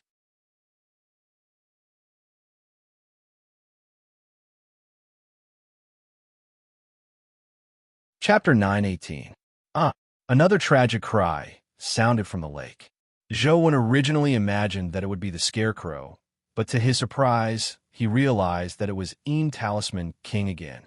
Talisman King's hand pierced through the Scarecrow's chest and grabbed one of its hands with the other. However, the Scarecrow stood in front of him expressionlessly. The essence energy in Talisman King's body rapidly flowed into the Scarecrow's body. Talisman King wanted to shake off the Scarecrow, but he seemed to be sucked in. No matter how hard he tried, he couldn't shake it off. As for the Scarecrow, it approached his body as though it was about to stick to him. Boom! Zhou saw an immortal glow swirl on Talisman King's palm. A strange symbol circulated in his palm and forcefully exploded the Scarecrow's body. The Scarecrow's body slid across the lake like a figure skater, but its actions were extremely strange. As it twisted its body and slid towards Talisman King, one of its hands grabbed at him. Talisman King fought the Scarecrow above the lake, but he couldn't gain any advantage. If not for the mysterious symbol on his hands that could restrain the demonic aura on the Scarecrow, he would have long been sucked dry by the Scarecrow. Even so, Talisman King didn't have a good time. He couldn't see, so he could only rely on his other senses to make up for his deficiencies. At the same time, he didn't dare touch the Scarecrow anywhere else. The Scarecrow was like an elegant figure skater. Its body moved strangely on the surface of the lake as it attacked Talisman King in all sorts of elegant and strange stances. Talisman King's crystal-like terror body immediately turned black when it was touched by the Scarecrow, as though ink had seeped into his flesh. What a terrifying Scarecrow! Zhou was alarmed. Even someone as powerful as Talisman King was suppressed to such a sorry state in front of the Scarecrow. Talisman King's 5 elemental escape technique didn't seem to work in front of the Scarecrow. As he moved in the water, the Scarecrow's figure transformed into black smoke and dissipated. By the time he escaped from the water, the Scarecrow had already condensed beside him. The two invincible terror-grade existences didn't seem to produce any earth-shattering strength, but their battle was extremely dangerous. If it were an ordinary mythical creature, they probably wouldn't even be able to withstand a single strike and would die tragically on the spot. The strength of one's power wasn't just based on one's destructive power. Some powers didn't seem very destructive, but they could kill upon contact. Zhou originally wanted to take the opportunity to escape, but after hiding in the water to watch for a while, he dismissed the thought of immediately escaping. Talisman King was proficient in the 5-element escape technique. If he really wanted to escape, he could escape 50 kilometers away. He believed that the Scarecrow wouldn't be able to catch up to him so easily. However, Talisman King only traveled in a small area and didn't go far. It was obvious that he hadn't given up on the purple bronze ball and wanted to snatch it back from the Scarecrow. In reality, the Scarecrow only used one hand to fight. Its other hand held the purple copper ball tightly. Clearly, it valued the purple copper ball as much as it did. Zhou secretly summoned demonic neonate and hid in the lake with her, hoping to wait for an opportunity. Demonic neonate's large eyes sized up the scarecrow and Talisman King. Clearly, she was judging the situation and searching for an opportunity. Although Talisman King was suppressed by the scarecrow, his life wasn't in danger. During the battle, Talisman King still shouted, "Who are you? Are you a fiend? I once treated you as a fiend guardian, as an equal." However, the scarecrow ignored him. He circled around Talisman King like a ghost and attacked him, putting him in a perilous situation. Seeing that Talisman King seemed to have the intention of retreating, Zhou thought to himself, "If I let him escape, I'm not a match for the scarecrow. I'm afraid I won't be able to retrieve the purple bronze ball. How can I prevent Talisman King from escaping and fight the scarecrow until both sides are injured?" However, after some thought, he didn't seem to have a solution. Unless all the 5 elements were sealed, it was impossible to stop a person who was proficient in the 5-element escape technique from escaping. Indeed, when Talisman King realized that he couldn't turn the tables and was gradually unable to withstand the scarecrow's attacks, he had the intention to retreat. After dodging the scarecrow's attack, Talisman King used water escape to the edge of the lake and jumped towards the shore. Half of his body had already fallen into the soil. He wanted to use earth escape to leave this place and wait for his injuries to recuperate before seeking trouble with the scarecrow. However, Talisman King's expression suddenly changed. He felt as though a force from the soul was sucking his soul into the lake. Just as Talisman King burrowed into the ground, he fell back into the lake involuntarily. Soul Cage. Talisman King turned pale with fright as he couldn't help but shout. Zhou also saw an extremely strange scene. The scarecrow stood above the lake, its body wrapped in demonic smoke that resembled a black robe, but its body made of straw emitted a holy brilliance that resembled a soul. The entire lake emitted a white, soul glow like a lake of holy light. Talisman King's body rushed out of the lake, but there was a transparent shadow locked in the lake. Then, Talisman King's body bounced back as though it was being pulled by a rubber band. The transparent shadow fused with his body as the scarecrow transformed into demonic smoke again and arrived beside him, elegantly launching an attack. Zhou was also alarmed. While they were fighting, he swam towards the shore, hoping to leave the lake. However, just as he climbed ashore, he felt as though something in the lake was affecting him, making him want to throw himself into the lake uncontrollably. Could the soul cage that Talisman King mentioned really be able to imprison souls? Seeing that the demon god catalog and mirror eyes were useless, Zhou's heart stirred as he switched to the Supreme Hell King Life Soul. The moment the Supreme Hell King Life Soul appeared, Zhou's entire body transformed into a Hell King state. The force that was pulling him suddenly vanished as Zhou finally rushed ashore. Turning his head, he saw that there was no glow in the lake. He couldn't even see the lake water. Countless bones sank to the bottom of the lake, and in the lake were countless wailing, struggling, and entangling wraiths. The lake was like a living hell, and the scarecrow that emitted demonic aura was the king of this purgatory. Countless wraiths entangled Talisman King's soul. Talisman King's body could leave the lake, but his soul was entangled by countless wraiths. Some wraiths wanted to pester Zhou, but the moment they touched Zhou's Supreme Hell King body, they immediately seemed to be burned by invisible flames. One of their hands turned to ashes. As for the invisible flames, they remained unextinguished. They spread across the wraiths until they were completely reduced to ashes before disappearing.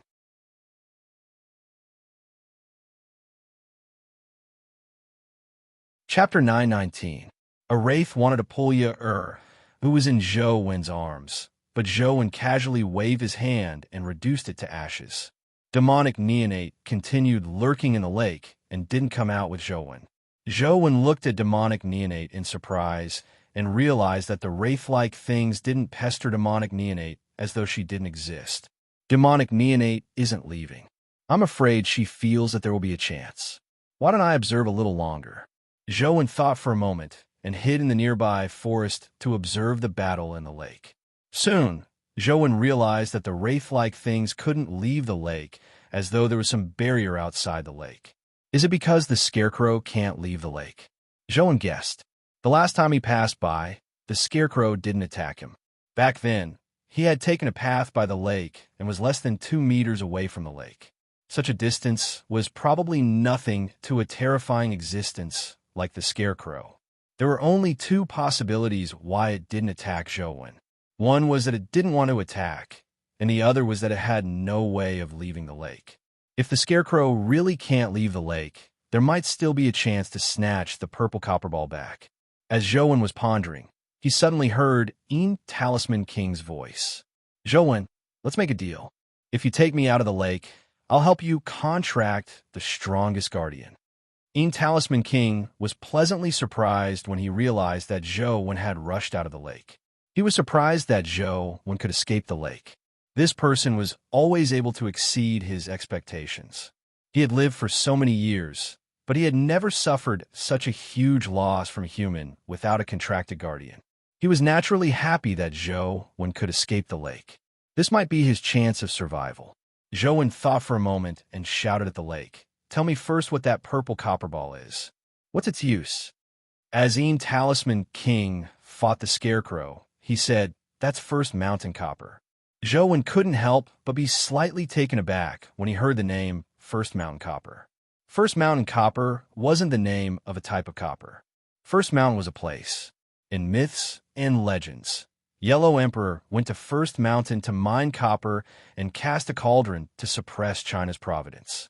There were many different opinions as to where the First Mountain was. Several regions said that their place was the real First Mountain, but Zhou didn't know which was true. However, even if the legends were true, First Mountain copper was only a metal material used to cast cauldrons. Was it worth it for existences like Talisman King and Scarecrow to fight over? "Don't tell me that you snatched the First Mountain bronze to forge a cauldron," Zhou said. Talisman King was in danger of being killed by the Scarecrow.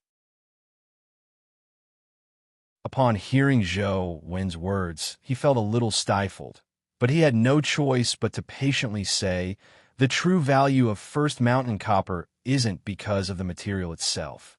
The so-called First Mountain was not really called the First Mountain.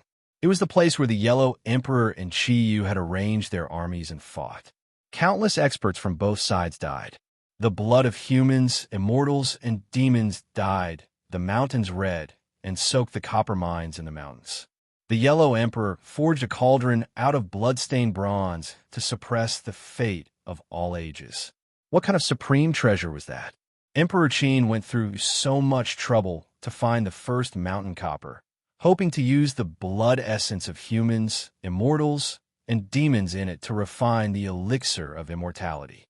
Unfortunately, even after Emperor Qin passed away, the First Mountain copper wasn't refined. Instead, the blood essence inside became more and more condensed. It absorbed the essence energy in the pill furnace and turned into 2 copper balls. These 2 copper balls can be said to be the embryos of the elixir of immortality. They can also be said to be the strongest forging material among humans. Is that all? Zhou felt that Talisman King hadn't finished explaining the matter of the First Mountain copper. If that was the case, why would the Scarecrow snatch it? It had an immortal body to begin with, and it couldn't use human artifacts. The situation on Talisman King's side wasn't optimistic. His crystal-like body was already tainted with the Scarecrow's demonic aura. He couldn't last much longer. "If you are willing to help me out of the lake, we can forget our past grudges. I can also help you refine the First Mountain copper. Only I know how to refine it." Talisman King tried to persuade Zhou. "I want to help you too, but I'm not strong enough. I can't help you." How could Zhou be willing to help Talisman King? It was best if such an old fellow died. Even if you don't need to refine the First Mountain copper, you should need a companion beast, right? I know where the companion beast used by Yellow Emperor back then is. That companion beast has already returned to its companion egg form. With my help, you will definitely be able to obtain it. Talisman King continued throwing out his chips. However, Zhou was completely unmoved. He pretended not to hear Talisman King's extravagant words. When Talisman King saw that Zhou clearly wanted him dead, it was useless to say anything else. He immediately steeled his heart and didn't waste his breath. While he still had the strength to fight, he suddenly advanced instead of retreating and slammed into the scarecrow. Inside Talisman King's crystalline jade-like body, dark golden mysterious symbols flowed. The mysterious symbols suddenly collided with one another. Boom!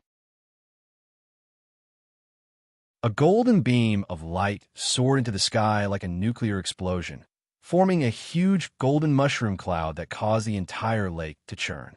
The powerful shockwave directly blew up the nearby forest, and the mountain walls also began to collapse.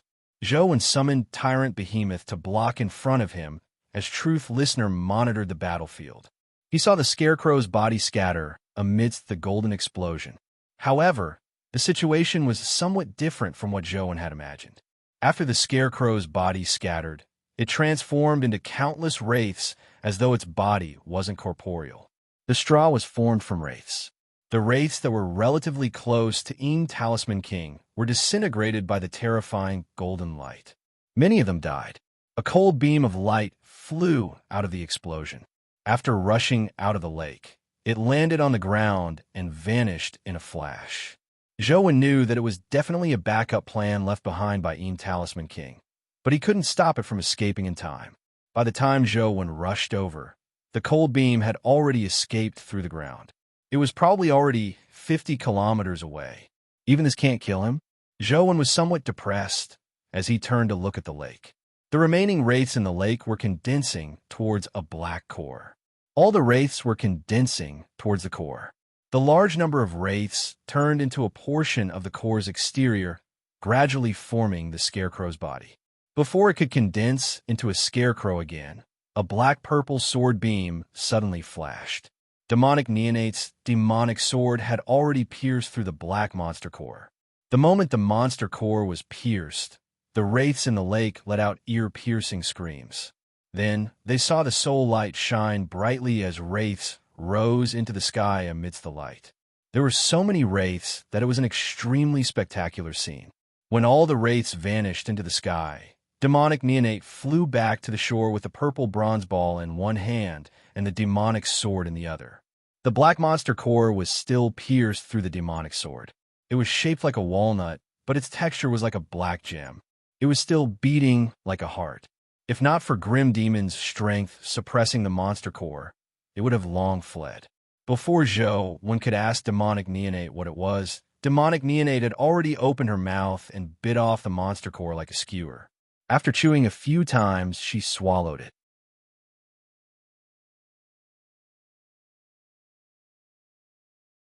Chapter 920. When Zhou saw Demonic Neonate swallow the scarecrow's monster core, he opened his mouth to ask something, but he saw Demonic Neonate emit demonic aura, as though she was about to evolve. Demonic Neonate flew towards Zhou and returned to his body in the form of a tattoo. However, the tattoo was different from usual.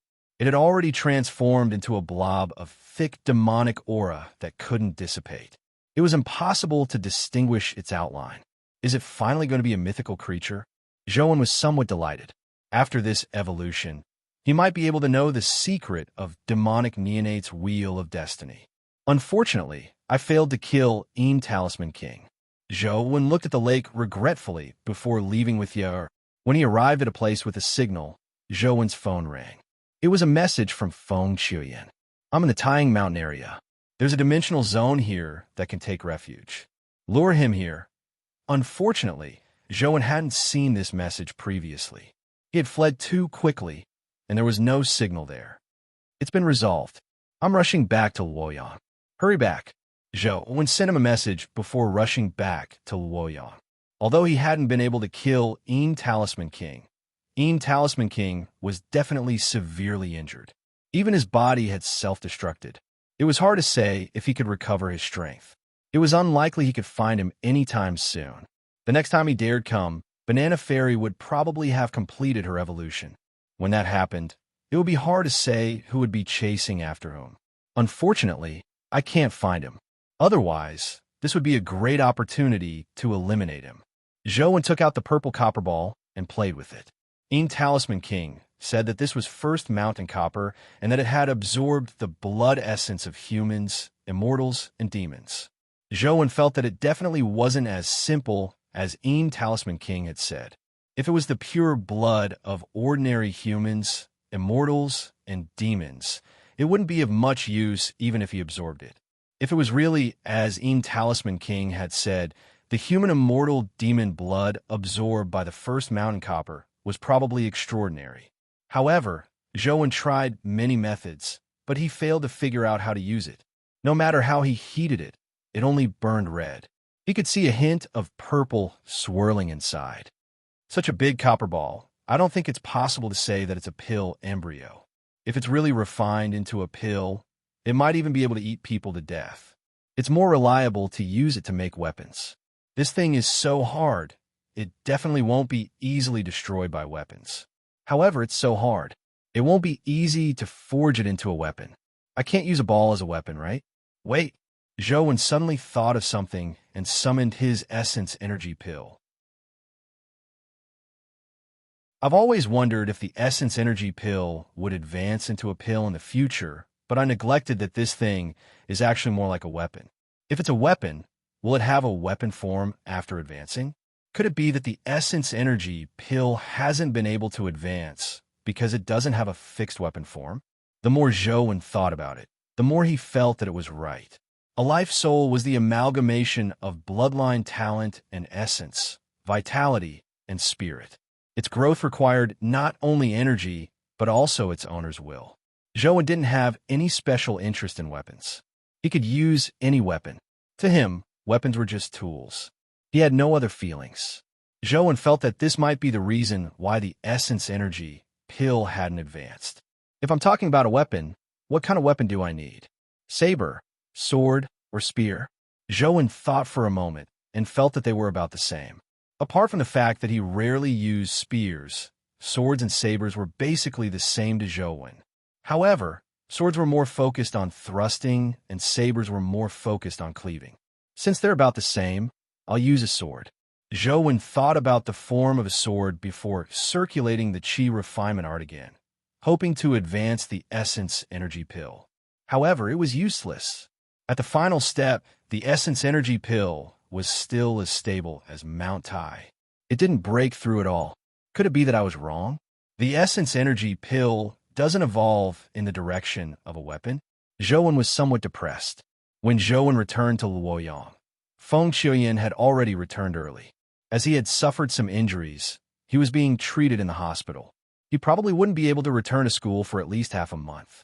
After visiting Feng Xiuyan, Zhou returned to school. Zhou considered the problem of the essence energy pill along the way. He felt that his theory was correct, but for some reason, the essence energy pill couldn't evolve. Could it be that I really have to like a certain weapon before it can sense the evolution of my will? Zhou thought for a moment and decided to seriously study all kinds of weapons. He wanted to see if he could find a weapon he really liked. The first weapon Zhou studied was a sword. It wasn't because he liked swords the most, but because he had an ancient sword tomb dungeon. There were all kinds of swords there, so Zhou planned on taking a closer look. After returning to his dorm building, the moment he opened the door, the chick flew over. Its body had grown a little bigger. It looked like Sheng had recently sent him quite a number of good things, so he hadn't starved it. The antelope lay on the sofa. When it saw Zhou return, it lazily opened its eyes and glanced at him before closing them to continue sleeping. This guy only eats and sleeps all day long. Will its strength deteriorate? Should I try to kill it and roast a lamb kebab or something? Zhou looked at the antelope and thought to himself. However, this was only a thought. Zhou suspected that this fellow was at the Terrorgrade. If they really fought, he might not be able to kill it. He summoned Truth Listener and the other companion beasts that liked to play outside. Then he distributed the snacks he had brought back to the chick and company and got Yer to play with them. Only then did Zhou return to his bedroom and lie in bed. He took out his phone and entered the ancient sword tomb dungeon. The vine sword was still stuck there. Every time he refreshed the dungeon, the vine sword's location was different, but he could still see it. Zhou had tried many times to pull it out, but he failed. This vine sword's shape is too strange. It's not my type. Zhou looked at the vine sword before shaking his head. Then he looked at the ancient sword beside him. In the ancient sword tomb, there were quite a number of good-looking ancient swords. Zhou liked some of the ancient swords, but no matter how much he liked them, he only treated them as tools. He couldn't develop feelings like Feng Qiuyan, who treated a saber as his life. After circling the ancient sword tomb for most of the day, Zhou knew that it was impossible for him to be a swordsman who loved swords as much as his life. Therefore, he gave up on continuing looking. I should take a look at sabers. Perhaps I'm born to be a saber user? Zhou decided to change his train of thought. It wasn't as convenient as looking at swords to see sabers. There were no dungeons like the Saber Tomb, but in Sunset College, there was a showroom that stored many essence gold weapons. Sabers were the most common. Why were there the most sabers? That was because sabers were the most practical. Swords were double-edged. They looked like they had more functions than sabers, but having more functions didn't mean they were easy to use. Swords had high requirements for craftsmanship and users. They weren't as simple and practical as sabers.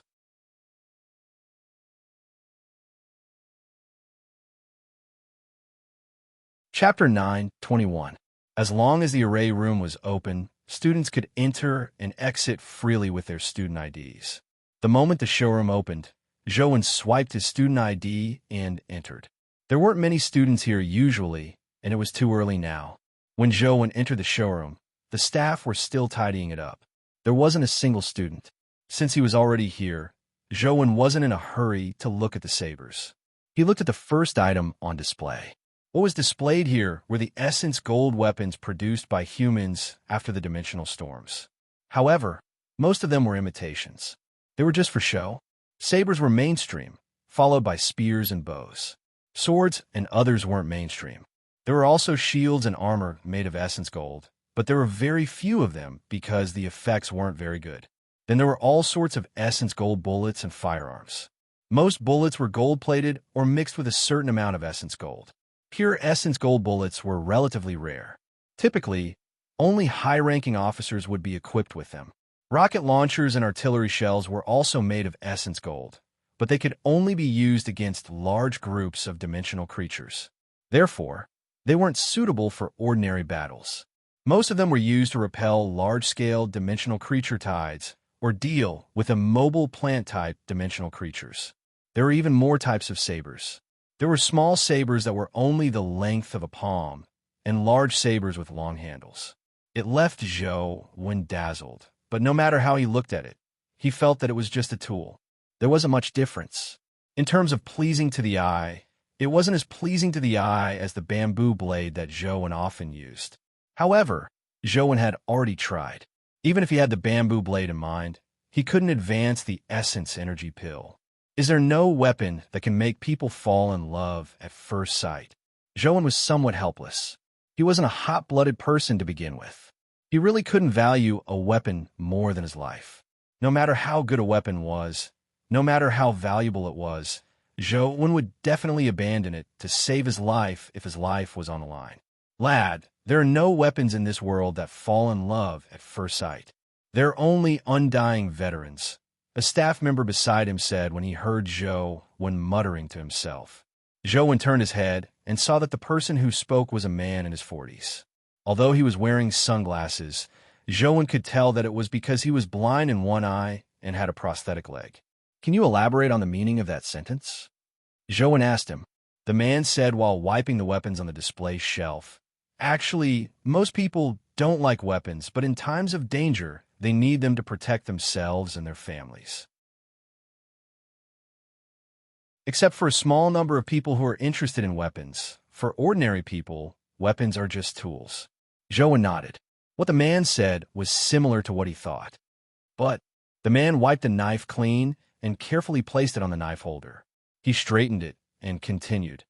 Once you pick up a weapon and fight with it, no matter if you love it or not, or how much you despise it, it will become your most important partner. This thing is more important than your women and brothers. It is the only thing you can truly trust on the battlefield. That's right. Zhou nodded. The man continued. Therefore, on the battlefield, regardless of whether you like it or not, no matter how proud you are, you have to understand it and familiarize yourself with it. You have to constantly practice and get used to it. You have to put in more effort than chasing after a woman. Otherwise, it might take your life on the battlefield.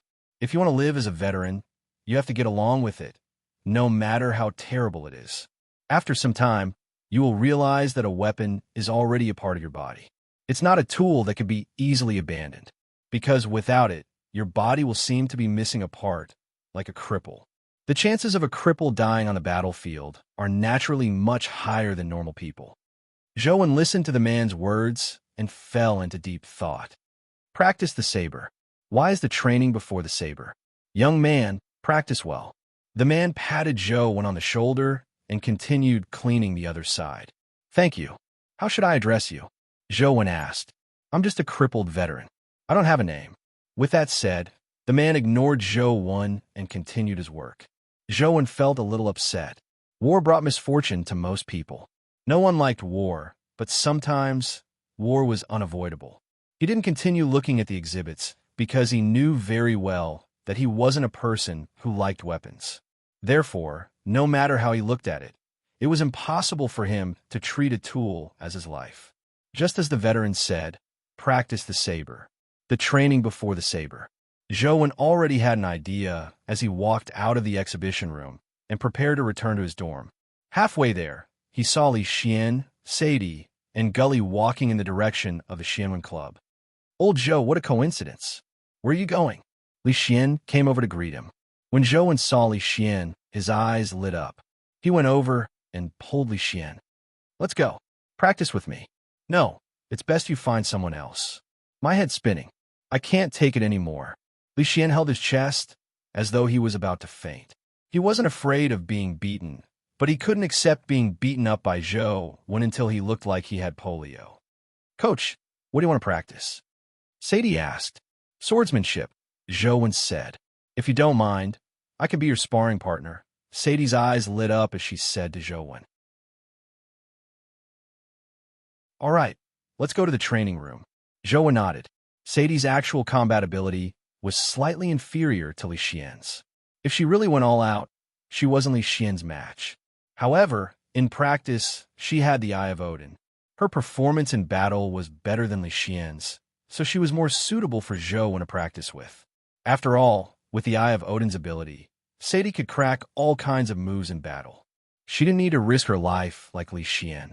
The four of them went to the training room together as Sadie picked up a sword. There were two types of swords in the North District. One was a broadsword, and the other was a narrow and thin armor-piercing sword.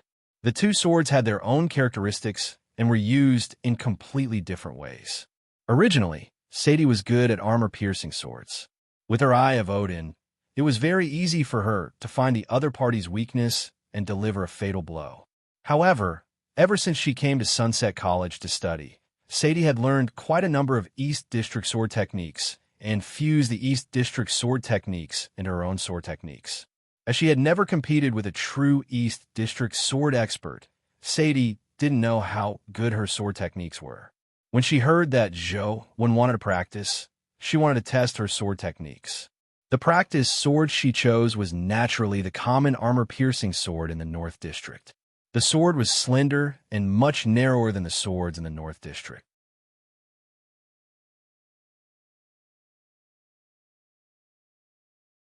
Chapter 922. Zhou randomly chose a practice sword. It was a 3-foot-long blade that was relatively common in the East District. It was upright and light. The sword wasn't important to Zhou. What he wanted to practice wasn't a particular sword, but the 13 sword moves he had learned in Peach Blossom Spring. Strictly speaking, the sword moves weren't important. What was important was the 3,000 sword intents. After hearing the veteran's words, Zhou realized that the appearance of the sword wasn't important. Instead, he had to know what he could do with the sword. Attack, Zhou said to Sadie. Without any hesitation, Sadie stabbed forward with the armor-piercing sword in her hand at lightning speed. Zhou attacked almost at the same time.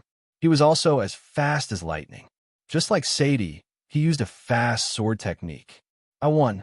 When Gully saw Sadie's sword point at Zhou's chest first, and Zhou's sword was still a distance away from Sadie, he couldn't help but be overjoyed.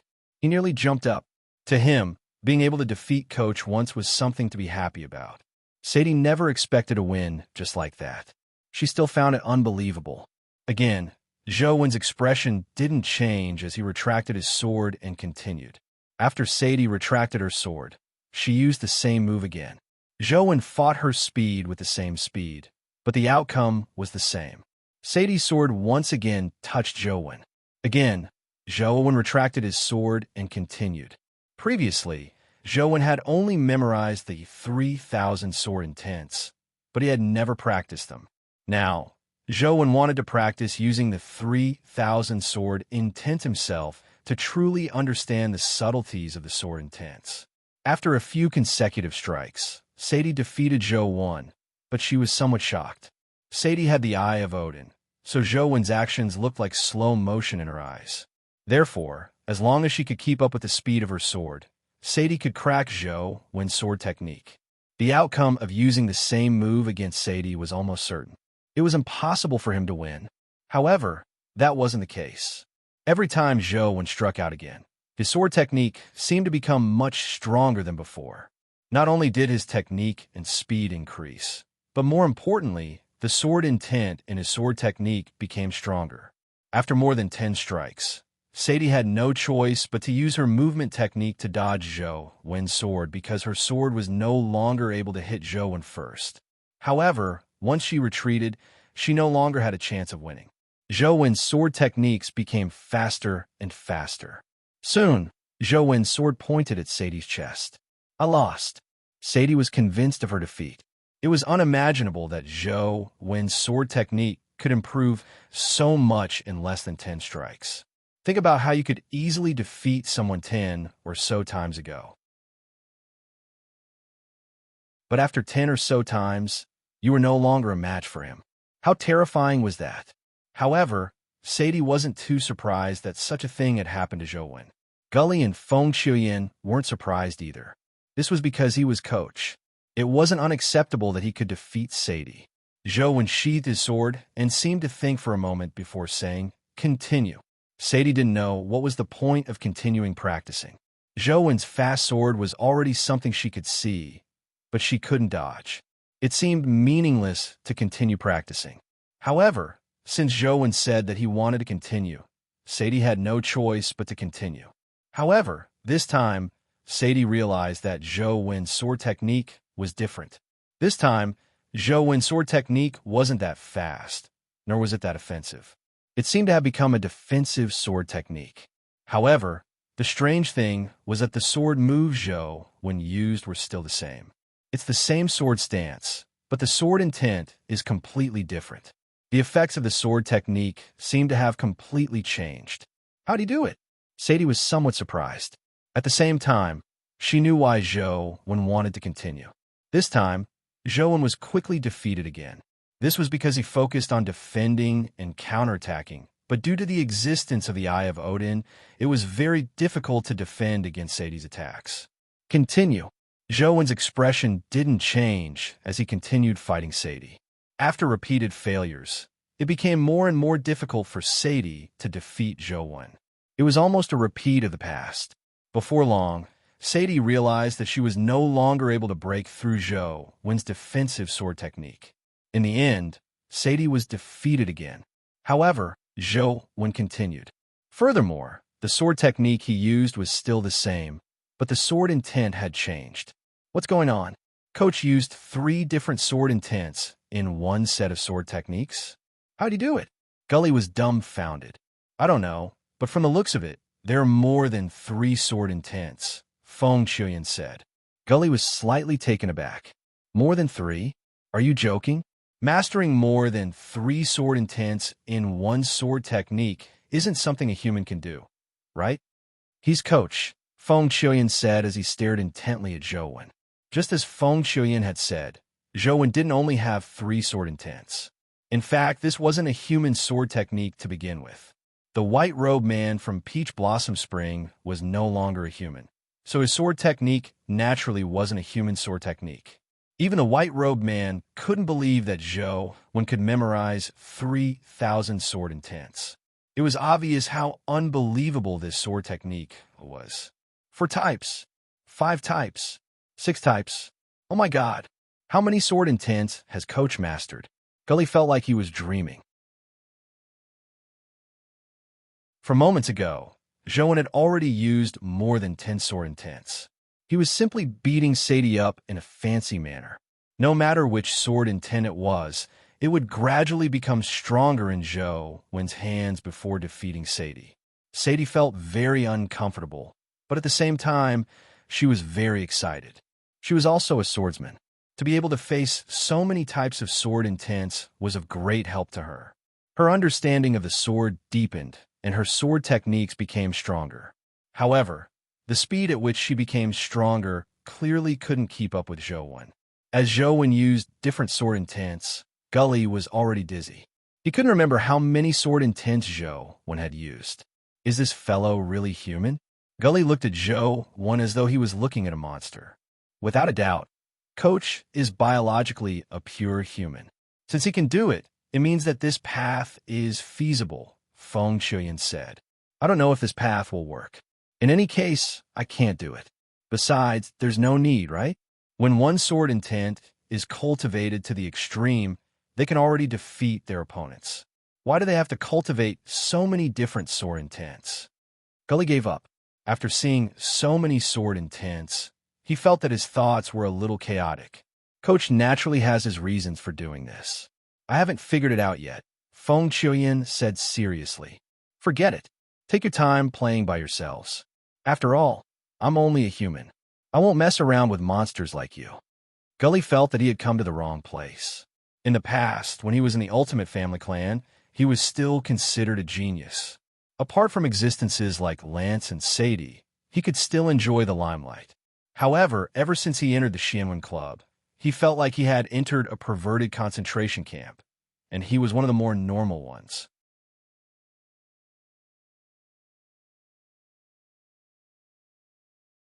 Chapter 923. For the next few days, Zhou Wen practiced his swordplay with Sadie.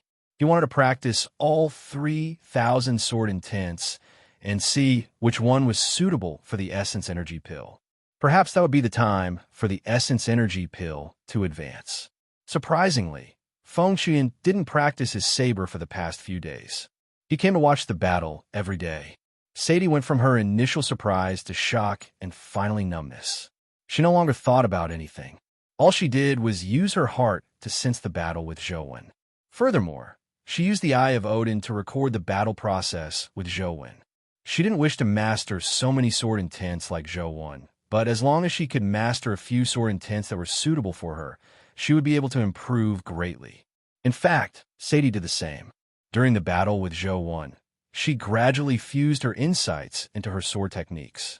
Perhaps even Sadie herself didn't realize that her sword techniques were undergoing a tremendous change due to Zhou Wen's influence. Zhou Wen used the Qi refinement art to use the 13 sword techniques and constantly gained insight into the 3,000 sword intents. However, despite Zhou Wen's understanding of the various sword intents, the Essence Energy Pill showed no signs of advancing. Zhou Wen wasn't in a hurry. He continued practicing them one by one. Unknowingly, he had already practiced all 3,000 sword intents. After using the last sword intent, Zhou Wen sheathed his sword and stood there motionless. Seeing Zhou Wen suddenly retreat, Sadie stabbed at him with the sword in her hand. But before the sword could stab forward, Sadie couldn't stab any further. Zhou Wen looked like he was standing there casually, but his entire body seemed to emit infinite sword intent. It was different from any of the previous sword intents. Every sword intent Zhou Wen had used previously had a distinct characteristic. They were either hard or weak, offensive or defensive, fast or slow, domineering or kingly. Every sword intent had its advantages and disadvantages. However, the sword intent emitted by Zhou Wen was completely different. Sadie couldn't understand what the sword intent on Zhou Wen's body was. All she felt was that Zhou Wen's body seemed to have infinite sword intent surging. It was indescribable, like a sword furnace. Sadie felt that no matter how she attacked, she would receive a fatal counterattack from Zhou Wen. However, if she retreated, she would also suffer a fatal pursuit.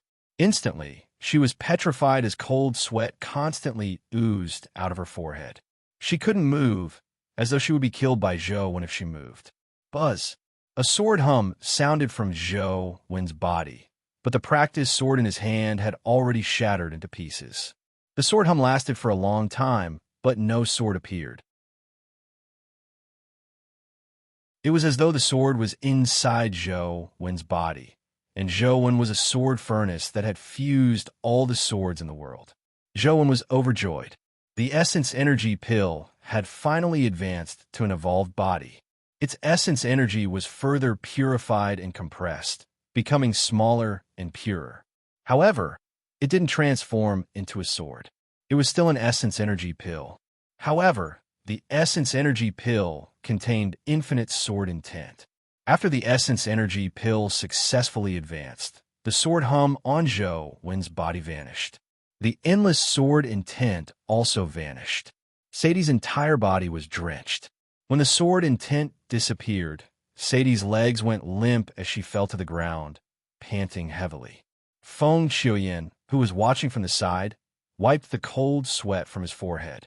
Although he didn't directly face the endless sword intent like Sadie, he could sense how terrifying it was. "Sorry, are you all right?" Zhou Wen asked Sadie, who had fallen to the ground. Sadie shook her head slightly, but there was a smile on her face. "Coach, don't say that. I should be thanking you.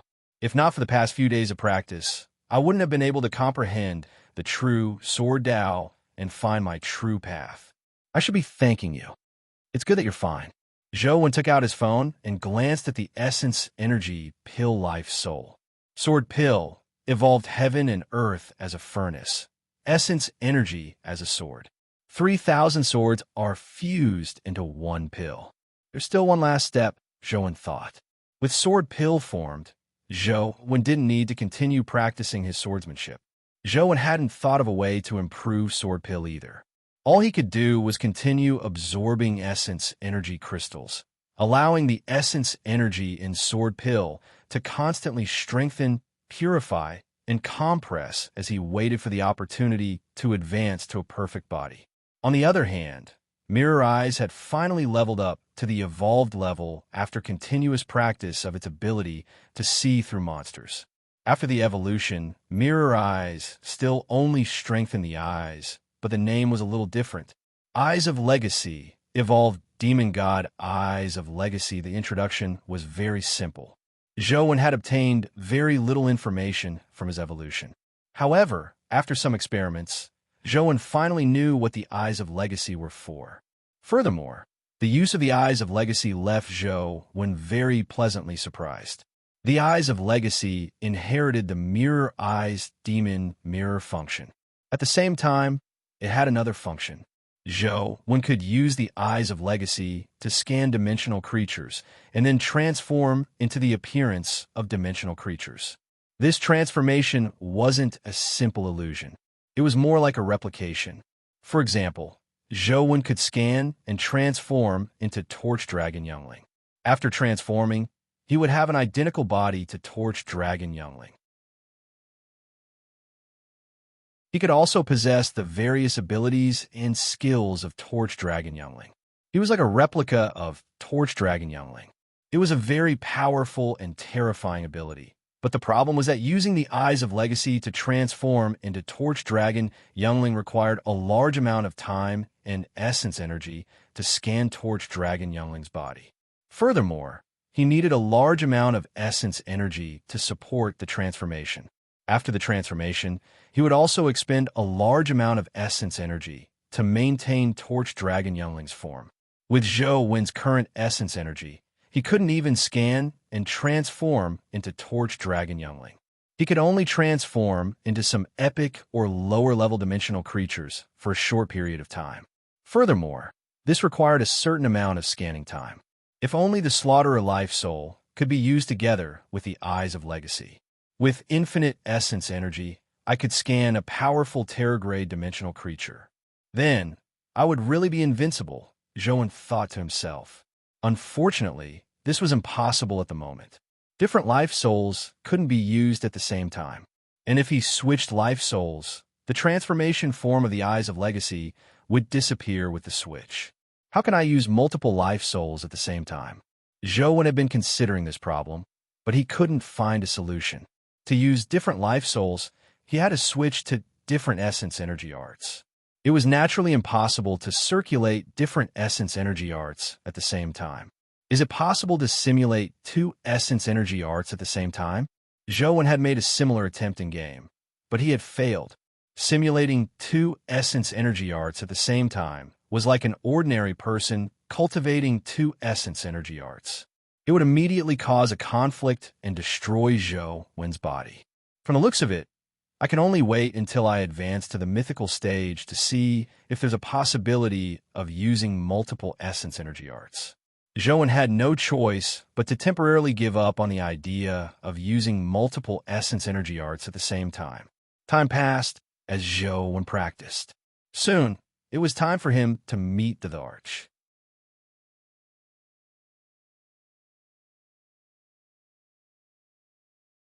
Chapter 924. There's only a few days left before the appointment with the Arch. I need to prepare. Zhou thought about his trip to the dimension to steal something. The reason he agreed to the Thearch's request wasn't entirely because he wanted the Thearch's blood essence. Zhou also wanted to head to the dimension to take a look at what had happened and why Wang Mingyuan wasn't under the Divine Tree. Although the Arch had said that she had already arranged everything and that as long as he followed her plan, there would definitely be no danger. However, Zhou didn't believe in absolute safety, so he had to make early preparations. As it was too dangerous, he definitely couldn't bring her with him this time. After all, her body wasn't strong.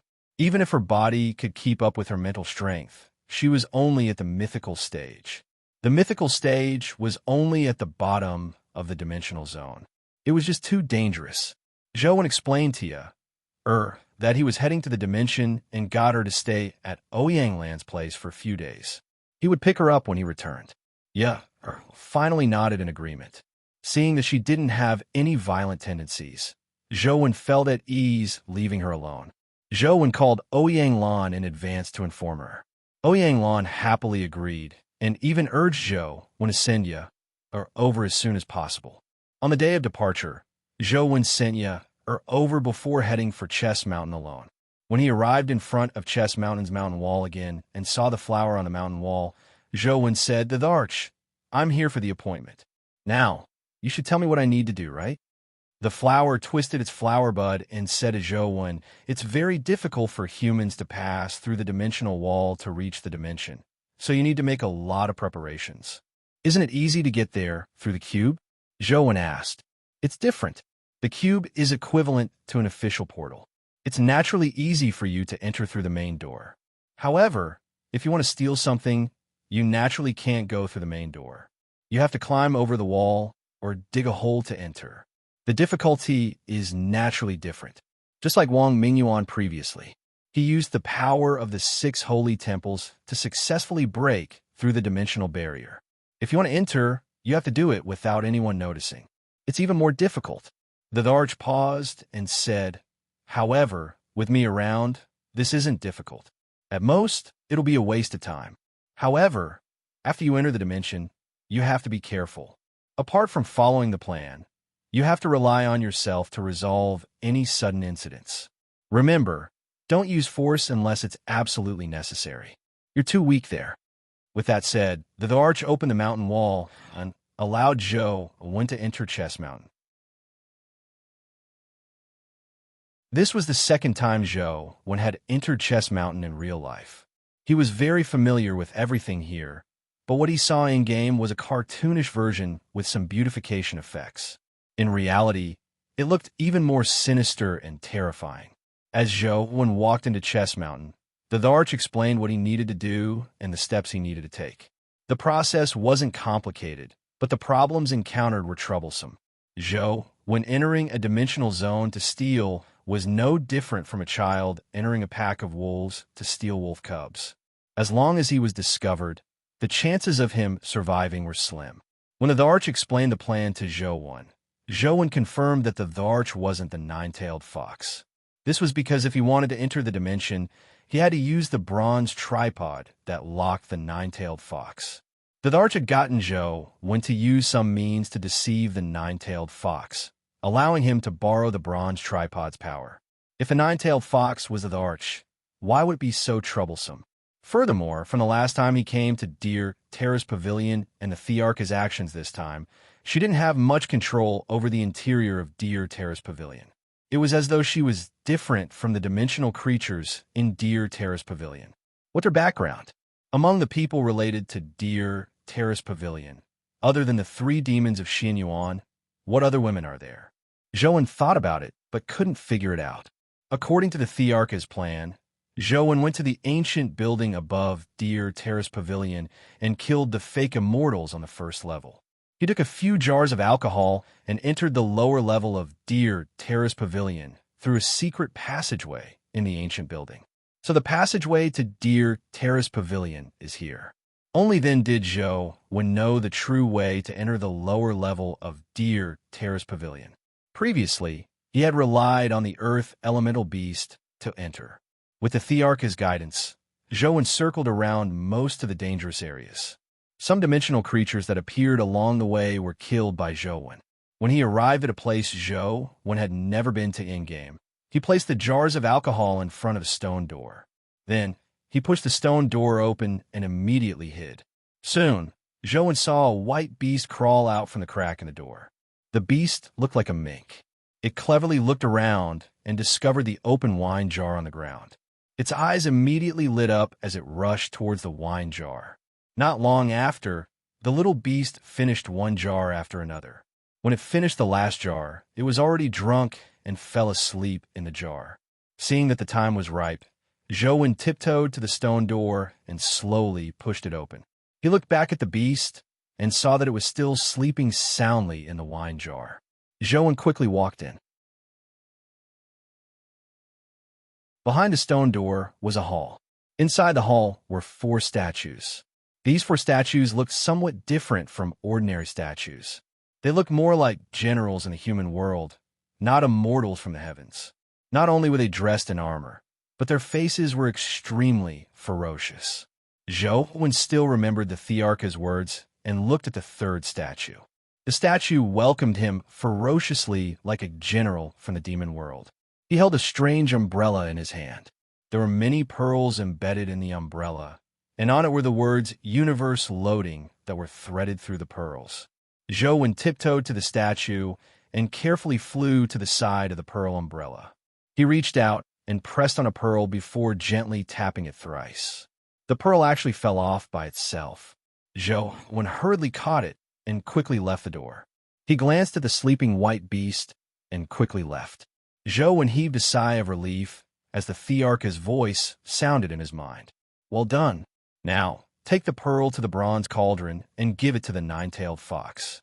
It won't stop you from using the bronze cauldron. Remember, after you enter the dimension, you only have 36 hours. Once the time is up, the bronze cauldron's passageway will automatically close. When that happens, your chances of survival will be very slim. You have to steal the bell in 36 hours. Got it. Are you sure there won't be any problems with the opening of the passageway?" Zhou asked. "There won't be any problems there. Don't worry," the Dharch said with certainty.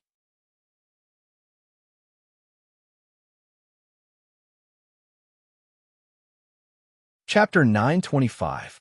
Zhou followed the Thearch's instructions and arrived near the bronze cauldron.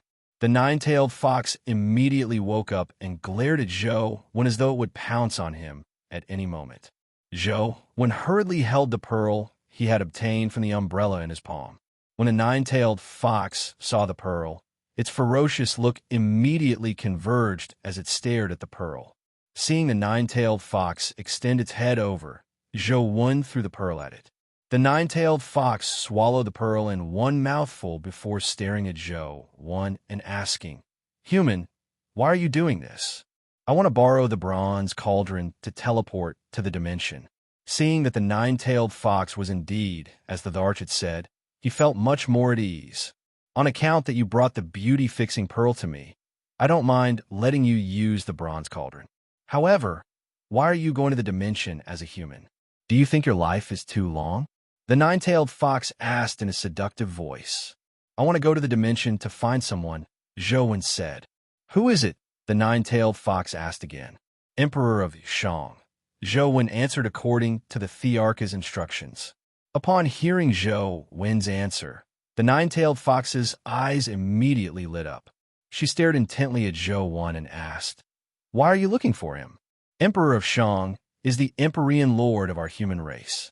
He has the supreme glory of the human race, and is the person I respect the most.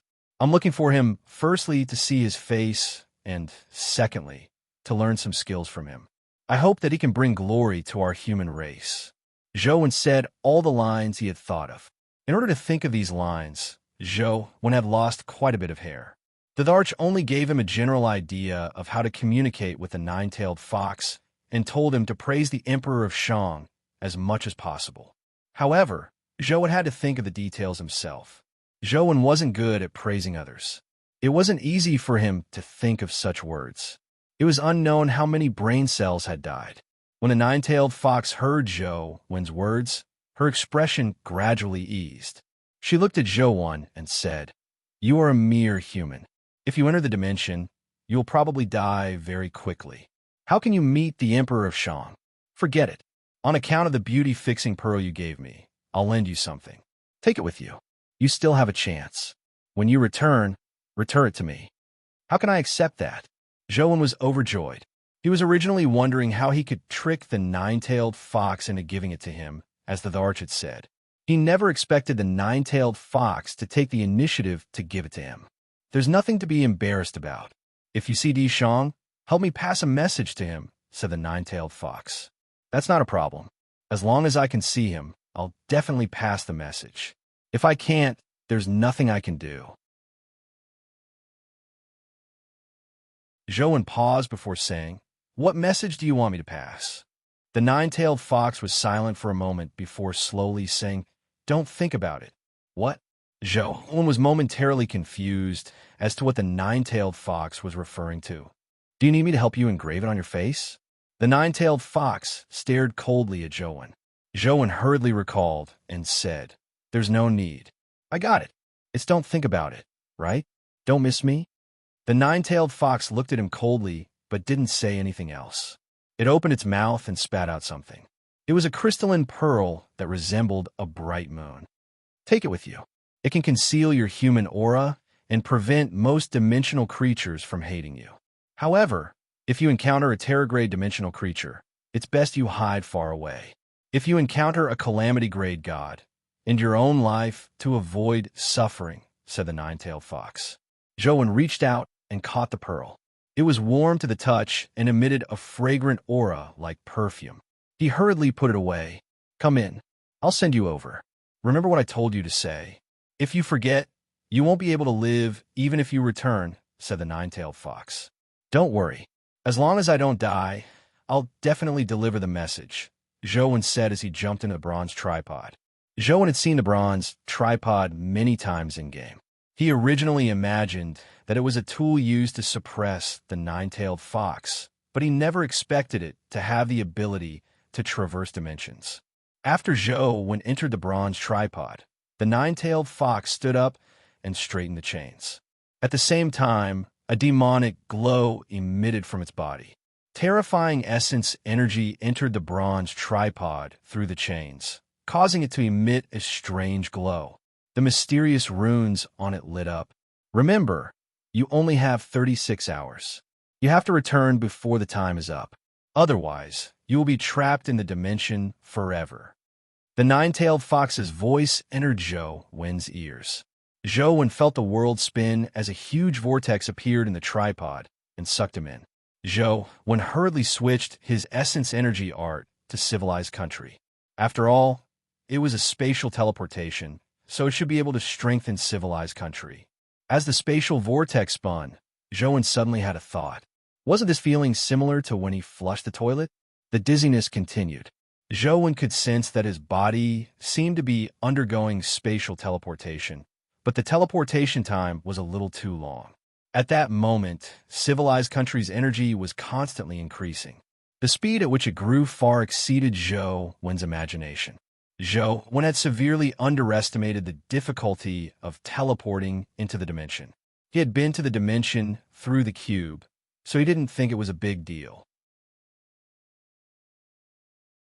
However, in fact, entering the dimension from the cube was completely different from sneaking into the dimension. The difficulty was incalculable, and the teleportation method was completely different. It could be said that the energy needed to teleport 10,000 times with the cube couldn't compare to the energy expended to sneak in once. Back then, Wang Mingyuan had used the power of the 6 holy temples to break through the dimensional barrier. How terrifying was that energy? Although the bronze tripod didn't forcefully break through the dimensional barrier and the energy expenditure wasn't that exaggerated, it was still far from what ordinary spatial teleportation could compare with. After a long period of dizziness and loss of control, Zhou didn't know how long he had been teleported because he couldn't accurately judge space and time during the teleportation. In any case, it felt like it was very long. Plop! Zhou felt like he had fallen into the water as his body gradually returned to normal. To his pleasant surprise, civilized country had obtained unimaginable energy during the teleportation process. Now, civilized country was almost about to break through to a perfect body. What an unexpected harvest. From the looks of it, I might be able to advance to a perfect body after a few more teleportations. Zhou was delighted. After floating out of the water, Zhou wanted to see where he was, but the scene he saw made his expression change.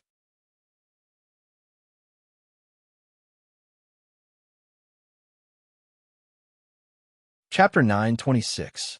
This was a pool of liquid that suffused blue light. Outside the pool was a crater that resembled a volcano. If this was really a volcano, the liquid in the pool should be magma, but the liquid in the pool suffused a blue fluorescence. The temperature wasn't high, and it was even a little cold. At the bottom of the pool, there were many crystals, as though many crystalline bodies were arranged together. Boom! Just as Zhou was observing the crystalline bodies, he suddenly saw the blue liquid in the pool spew out like a volcanic eruption. Zhou hurriedly leaned against the stone wall and watched as the blue liquid spewed out. At the same time, a large number of crystalline bodies were brought out. A large number of crystalline bodies spewed out of the volcano's crater as the blue liquid fell back into the volcano. After the crystalline bodies came into contact with the air outside, they immediately produced a special chemical reaction. The crystalline bodies rapidly transformed and soon turned into foxes. The foxes' eyes suffused a blue glow as they fell from the sky. These foxes, why do they look like the fox demons in Deer Terrace Pavilion? Zhou found it odd as he quietly crawled to the volcano's crater and looked outside. With this look, he was alarmed. He saw that there were no plants on the black primitive land. Thick black smoke billowed in the sky as black ring-shaped volcanoes covered the land. From time to time, the ring-shaped volcanoes would erupt. However, what spewed out wasn't magma, but liquids of different colors. Some of the liquids were blue, some were red, and some were yellow. There were all sorts of colors. What was similar was that every time a volcano spewed out a liquid, it would randomly bring out a portion of crystalline bodies. Once the crystalline bodies left the liquid and came into contact with the air, they would rapidly transform into different dimensional creatures. Red centipedes with wings danced in the sky. 100-meter-long snake roared into the sky. Groups of fiendish demons rampaged across the land. Most of these creatures were things Zhou had never seen before, but he had seen a portion of them. For example, The foxes that spewed out of the volcano were the epic fox immortals in Deer Terrace Pavilion. Beside him was a gray hedgehog that spewed out of volcano. Joan had also seen it in Deer Terrace Pavilion. It was also a demon-type epic dimensional creature. This place, could it be the place where dimensional creatures are born? Joan looked at the volcanoes erupting everywhere as large numbers of different dimensional creatures spewed out. The spectacular scene was indescribable. A nearby fox seemed to notice Joan as it looked over. Joan was alarmed. However, the fox did not show any hostility towards him. It seemed to treat him as one of its own and called out to him.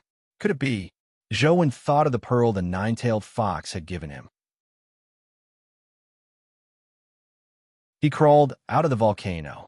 The nearby fox demons discovered him, but they had no intention of attacking him. This made him relax a lot. I never expected this thing to be so useful. However, my human appearance is just too eye-catching. I need to think of a way. Joan searched his surroundings.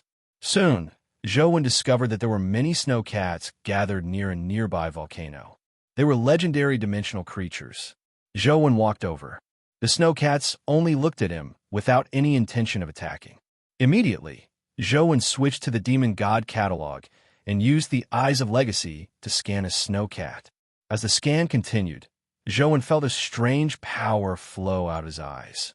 This power passed through his meridians and spread throughout his body, causing his body to undergo a strange change. Before long, Joan turned into a snow cat. He looked no different from the snow cats beside him. The snow cats seemed to treat him as one of their own and didn't even look at him. Boom! In the sky filled with black smoke, bolts of lightning streaked across. The dimensional creatures that were struck by the lightning immediately vanished. Just as Joan was in a daze, a large swath of lightning descended. The snow cats and the nearby fox demons vanished when they were struck by the lightning. Joan hurriedly ran and dodged the lightning strikes. From the lightning, Joan sensed the power of space. It didn't seem to be real lightning, nor was it ordinary lightning. Instead, it was some kind of lightning with spatial attributes. This is a little different from what the arch said. Joan ran with all his might to escape the area covered by lightning. Wherever the lightning passed, the nearby dimensional creatures basically vanished. Joan remembered very clearly that the Arch had told him that after he transmigrated to the dimension, he had walked toward the tower. However, all Joan saw were ring-shaped volcanoes. There was no tower at all.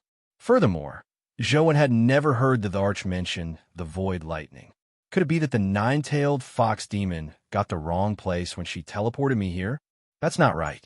Didn't the Arch say that the bronze tripod can only teleport me to one place? Joan saw a huge ring-shaped volcano nearby and wanted to climb to the top of the ring-shaped volcano to see if there was a tower in the distance. He didn't dare fly randomly to prevent himself from being targeted. He still didn't know where he was, nor did he know if there was any danger here. However, no matter how he looked at it, this place seemed somewhat different from the dimension the Arch had mentioned. Boom! Joan had only climbed halfway when the huge volcano suddenly erupted.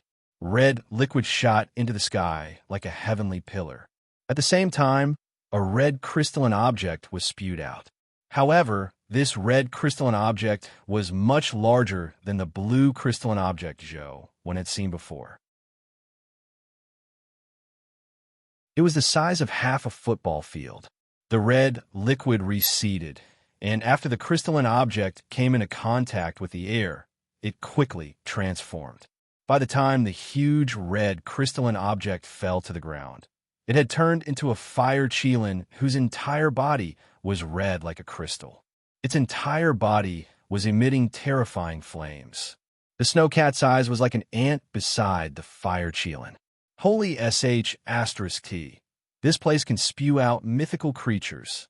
Joan retreated step by step. He was too close to the fire chelan. He was afraid that it would discover that he was human. That would be terrible.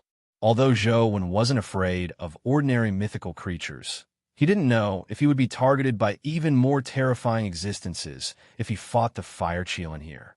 Thankfully, the fire chelan didn't notice Joan. Perhaps in its eyes, the snow cat was similar to an ant. There was no need to care. Boom! Boom! The fire Cheelin walked towards the lightning, causing the ground to tremble. Soon, it walked into the lightning and gradually disappeared under the bombardment of the void lightning. What the hell is this place? Zhou eagerly rushed to the peak of the volcano. He wanted to see if there was a tower nearby that the Dharch had mentioned.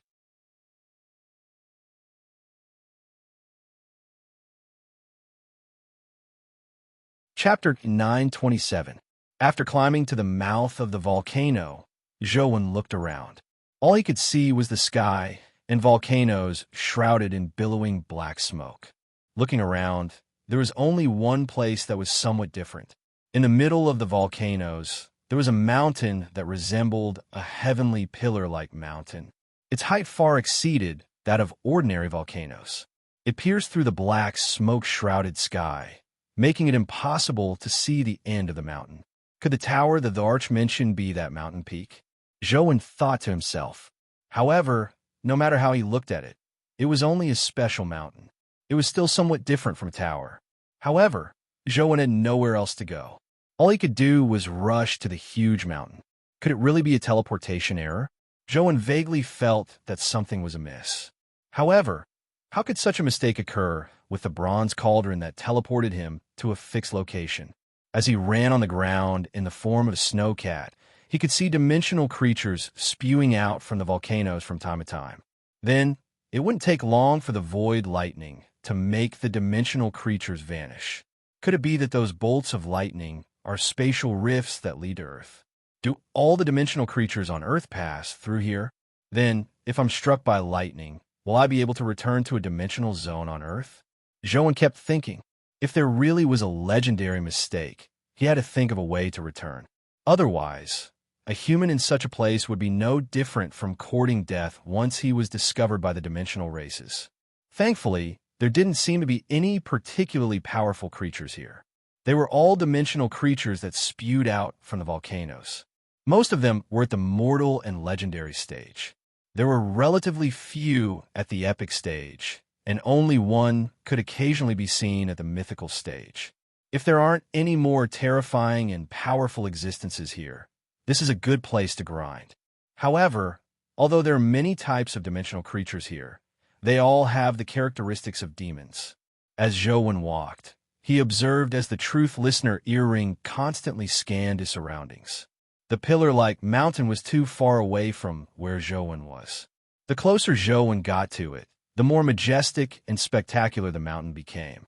Thankfully, with the nine-tailed fox's pearl and the eyes of Legacy's ability, the dimensional creatures that spewed out from the volcanoes didn't attack Zhou, saving him a lot of trouble. Just approaching the mountain took Zhou nearly 3 hours. The passageway opened by the bronze tripod could only last for 36 hours. If he didn't discover anything, Zhou planned on retracing his steps. He sized up the mountain that was very close, but he didn't discover anything. There were no dimensional creatures near the mountain, nor were there any traces of void lightning. As for the volcano eruption, Zhou had no idea if it was a volcano because he couldn't see the peak above the black smoke.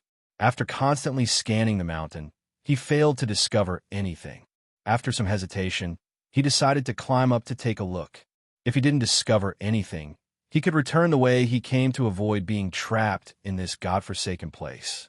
Zhou looked around again and didn't find any dimensional creatures nearby. Only then did he climb up the mountain. He used the snow cat's body to quickly jump on the mountain rocks. Not only was the mountain huge, but it was also especially steep. The mountain walls were almost 90 degrees, so he could only use the cracks or protrusions on the rocks as a foothold. The snow cat didn't have the ability to fly, so Zhou didn't use it to prevent others from discovering a problem. Just as he was about to climb to the mountain's side, Zhou discovered a protruding platform. Therefore, he landed on it and planned on resting to adjust his condition. However, after landing on the platform, he realized that there was a cave on the mountain wall behind the platform. In the dark cave, there was a pair of eyes staring at him. This wasn't a feeling from Zhou, but a pair of eyes that emitted blue light. It was especially eye-catching in the dark cave. Furthermore, the owner of the eyes was slowly walking out of the cave. Zhou was alarmed when he saw the eyes staring at him. He was about to summon the Truth Listener earring to scan it. However, before Zhou could summon Truth Listener, the creature had already walked out of the cave.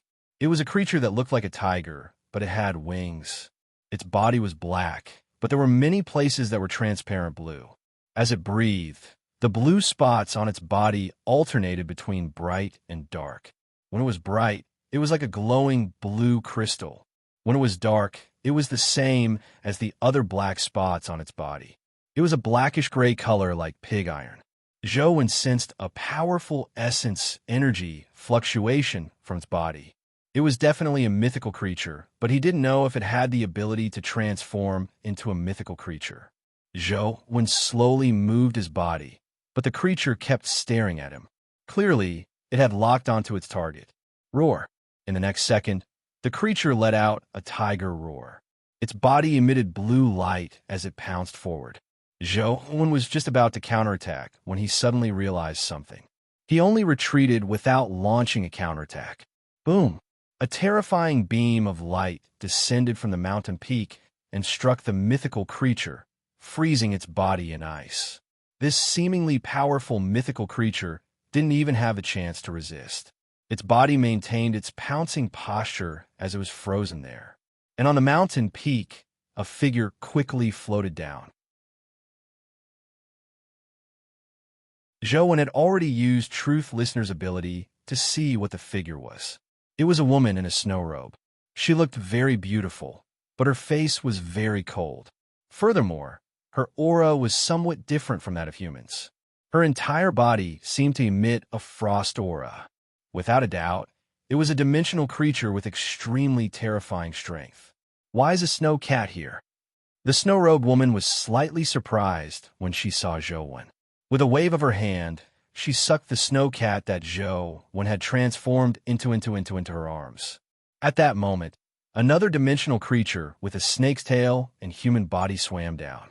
It glanced at the frozen mythical creature and said, "This flying demonic tiger is smart. It actually hid here. It's no wonder it hasn't been sent to the human world. Throw it into the void lightning," the snow-robed woman said. The snake-tailed dimensional creature responded and grabbed the frozen, flying demonic tiger with one hand. It threw it towards a volcanic area. The huge block of ice streaked across the sky like a meteor. Soon, it rushed into the void lightning zone and vanished. "Where's this little thing?" the snake-tail monster asked the snow cat that Zhou had transformed into. "I'll deal with it myself," the snow-robed woman said as she flew up and headed for the top of the mountain that resembled a heavenly pillar-like mountain peak. The snake-tailed monster didn't say anything else as it followed the snow-robed woman to the top of the mountain.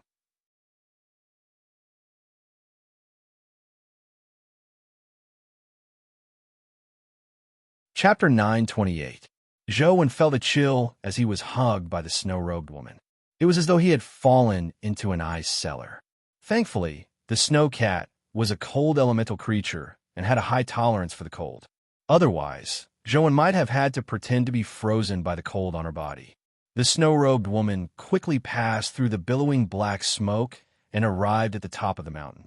Zhou looked around and was suddenly alarmed to discover that the billowing black smoke that enveloped the ground was transparent from above. He could see everything below clearly from above. Zhou secretly lamented how close it was. Thankfully, he had only used the snow cat's normal strength when he went up the mountain. Otherwise, he would have long been discovered. However, Zhou was still somewhat uneasy. He didn't know if his snow cat transformation could fool the snow-robed woman. From the looks of it, she was most likely in existence at the Terror Grade. Thankfully, the snow-robed woman didn't seem to notice anything wrong with Zhou. After arriving at the top of the mountain, she carried Zhou towards a building. At that moment, Zhou realized that there was an ice castle on the mountaintop. The woman walked into the ice castle, and the snake monster followed. "Why did you bring such a snow cat back? Just throw it back into the void lightning, and everything will be over," the snake monster said. "You don't have to worry about me." As the snow-robed woman spoke, She walked up the ice stairs and soon arrived at a room at the top of the ice castle. The room was empty except for a crystal coffin. The snow-robed woman walked in front of the crystal coffin, and it automatically opened. After she carried Zhou in, the crystal coffin automatically closed. Zhou quickly realized that the snow-robed woman was sleeping in the crystal coffin. She looked like a human, but her body was colder than ice. She can't be sleeping like this, right? Zhou broke free from the snow-robed woman's hand and crawled to an empty spot in the crystal coffin. He turned his head to look at the woman and realized that her skin seemed to have turned into jade. If he hadn't seen her walk over, he would have thought that she was a jade sculpture without any vitality. Through the crystal coffin, he could see the situation inside the room. He couldn't see anything further. Although the castle was made of ice, he couldn't see anything through the thick ice wall. With the snow-robed woman beside him, Zhou didn't dare summon Truth Listener. If the woman found out that he had an extra earring on his ear, even a ghost would know that there was something wrong with this snow cat. Looks like there really was an error during the teleportation. This is not the place the bronze tripod is supposed to teleport me to. I have to teleport back as soon as possible.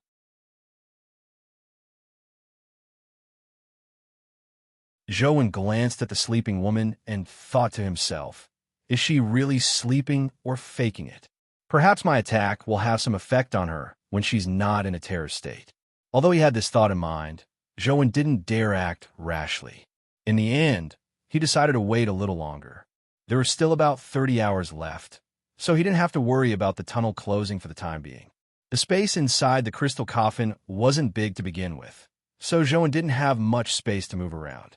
All he could do was lie in the crystal coffin to rest and wait for an opportunity to arrive. Time ticked by. Several hours passed, but the woman remained asleep.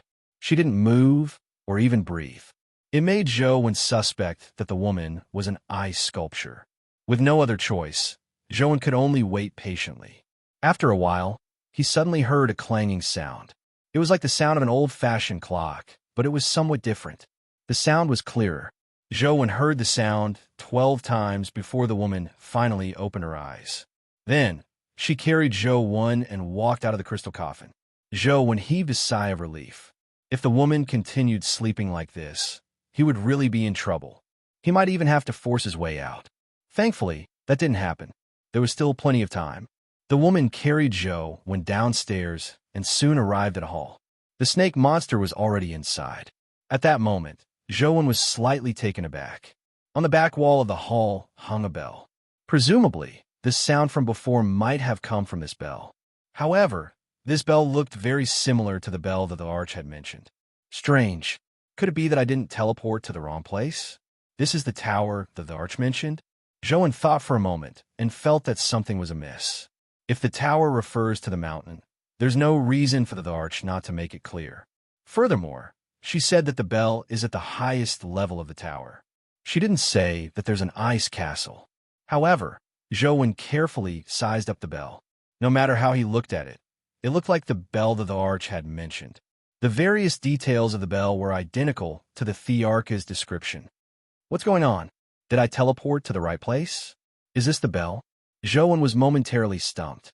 You should know that it's not allowed to forcefully make the creatures in the dimensional pool stay, right? The snake monster said as it glanced at Zhou when in the snow-robed woman's arms. I've said it before, I don't need anyone else to interfere in my affairs. Then, she placed Zhou on the ground and walked towards the bell. When she approached the bell, the icy aura on her body rose rapidly, and her entire body turned into an ice sculpture. Terror, transformation. Zhou immediately recognized the power the snow-robed woman was using. The snow-robed woman walked in front of the bell, picked it up, and shook it. Ding-ling. Only then did Zhou realize that the sound wasn't from the bell. The sound produced by the bell was completely different from before. With the bell sound, Zhou felt an invisible force radiate out like a shockwave. Then he felt the entire ice castle tremble. After doing all of this, the woman put the bell back, and her body gradually exited her terror transformation. Zhou didn't know what had happened, but from the woman's appearance, he was still somewhat exhausted. It's been hard on you. the snake monster said to the woman with a smile. However, the woman ignored him. She picked up Zhou and turned to leave the hall. Zhou originally wanted to find an opportunity to escape, but when he saw the bell, he hesitated. He wondered if he should steal the bell back first. The woman carried Zhou back into the crystal coffin. She actually began sleeping again. What's wrong with this woman? Even if you're a dimensional creature, you can't just ring the bell and sleep, right? You should at least eat something, right? Zhou really felt hungry when he thought of eating. However, he couldn't take out anything from the chaos bead to eat. All he could do was endure it. Suddenly, a thought flashed across Zhou's mind. Don't tell me this woman treats me as food reserves.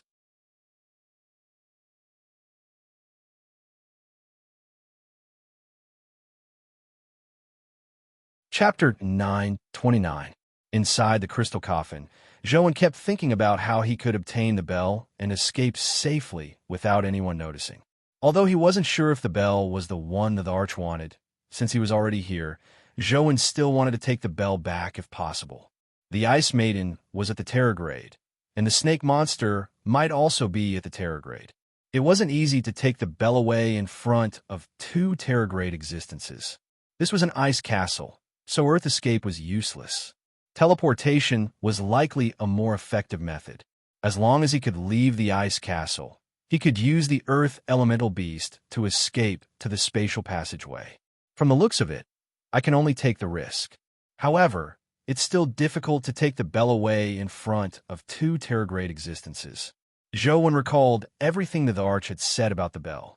The Arch had said that ordinary creatures couldn't touch the bell.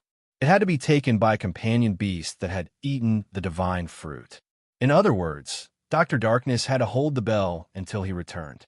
Zhou calculated all sorts of possibilities and felt that with his abilities, although he wasn't a match for two Terrorgrade existences, as long as he could obtain the bell, it shouldn't be a problem to escape back into the passageway.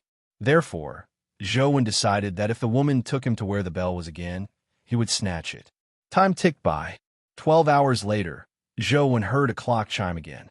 After 12 chimes, the woman woke up again. This time, the woman carried Zhou to the hall of the ice castle, just like last time. Zhou immediately perked up and planned on fleeing after snatching the bell.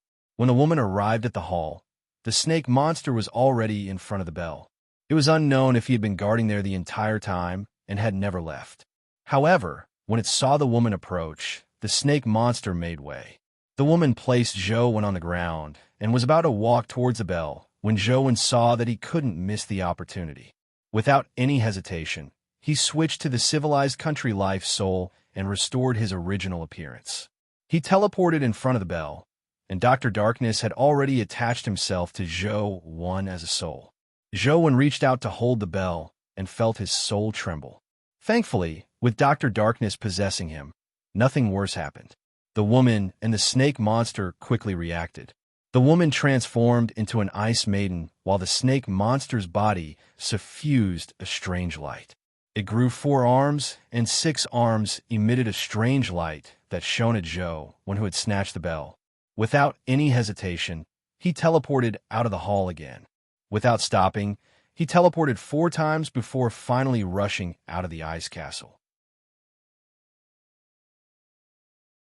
Almost at the same time he rushed out of the ice castle, Zhou summoned the Earth elemental beast and thought to himself, with the Earth elemental beast's Earth escape ability, the greatest distance it can cover should be enough to return to the spatial passageway. Even if the 2 Terrorgrade fellows catch up, I can use my remaining teleportation abilities to rush back to the spatial passageway. However, when Zhou rode on the Earth elemental beast back and it landed, he was stunned. Outside the ice castle was likely the huge mountain peak. Zhou's original plan was to use Earth escape as long as the Earth elemental beast landed on the mountain peak. However, after he rushed out of the ice castle, he suddenly realized that it wasn't the huge mountain peak outside the ice castle, nor was there the churning sea of clouds. As far as his eyes could see, there was endless blue seawater. Apart from the sea, he couldn't see anything else. The ice castle floated above the sea. What's going on? Zhou was momentarily dumbfounded. Plop! The earth elemental beast landed in the seawater, and the seawater hit Zhou Wen's face, immediately jolting him awake. Although he didn't know what had happened and why the ice castle had turned into an endless sea, he had to escape as much as possible. Apart from that, there was no other way. Almost instantly, Zhou Wen ordered the earth elemental beast to burrow into the sea. However, before the earth elemental beast could burrow down, an ice beam shot out from the ice castle. It was unbelievably fast. Zhou Wen's heart chilled as he unsummoned the earth elemental beast. At the same time, he used civilized countries' spatial teleportation to leave the seawater. The ice beam landed on the surface of the sea, and instantly, a large swath of the seawater froze. The seawater turned into a glacier, and it was unknown how thick it was.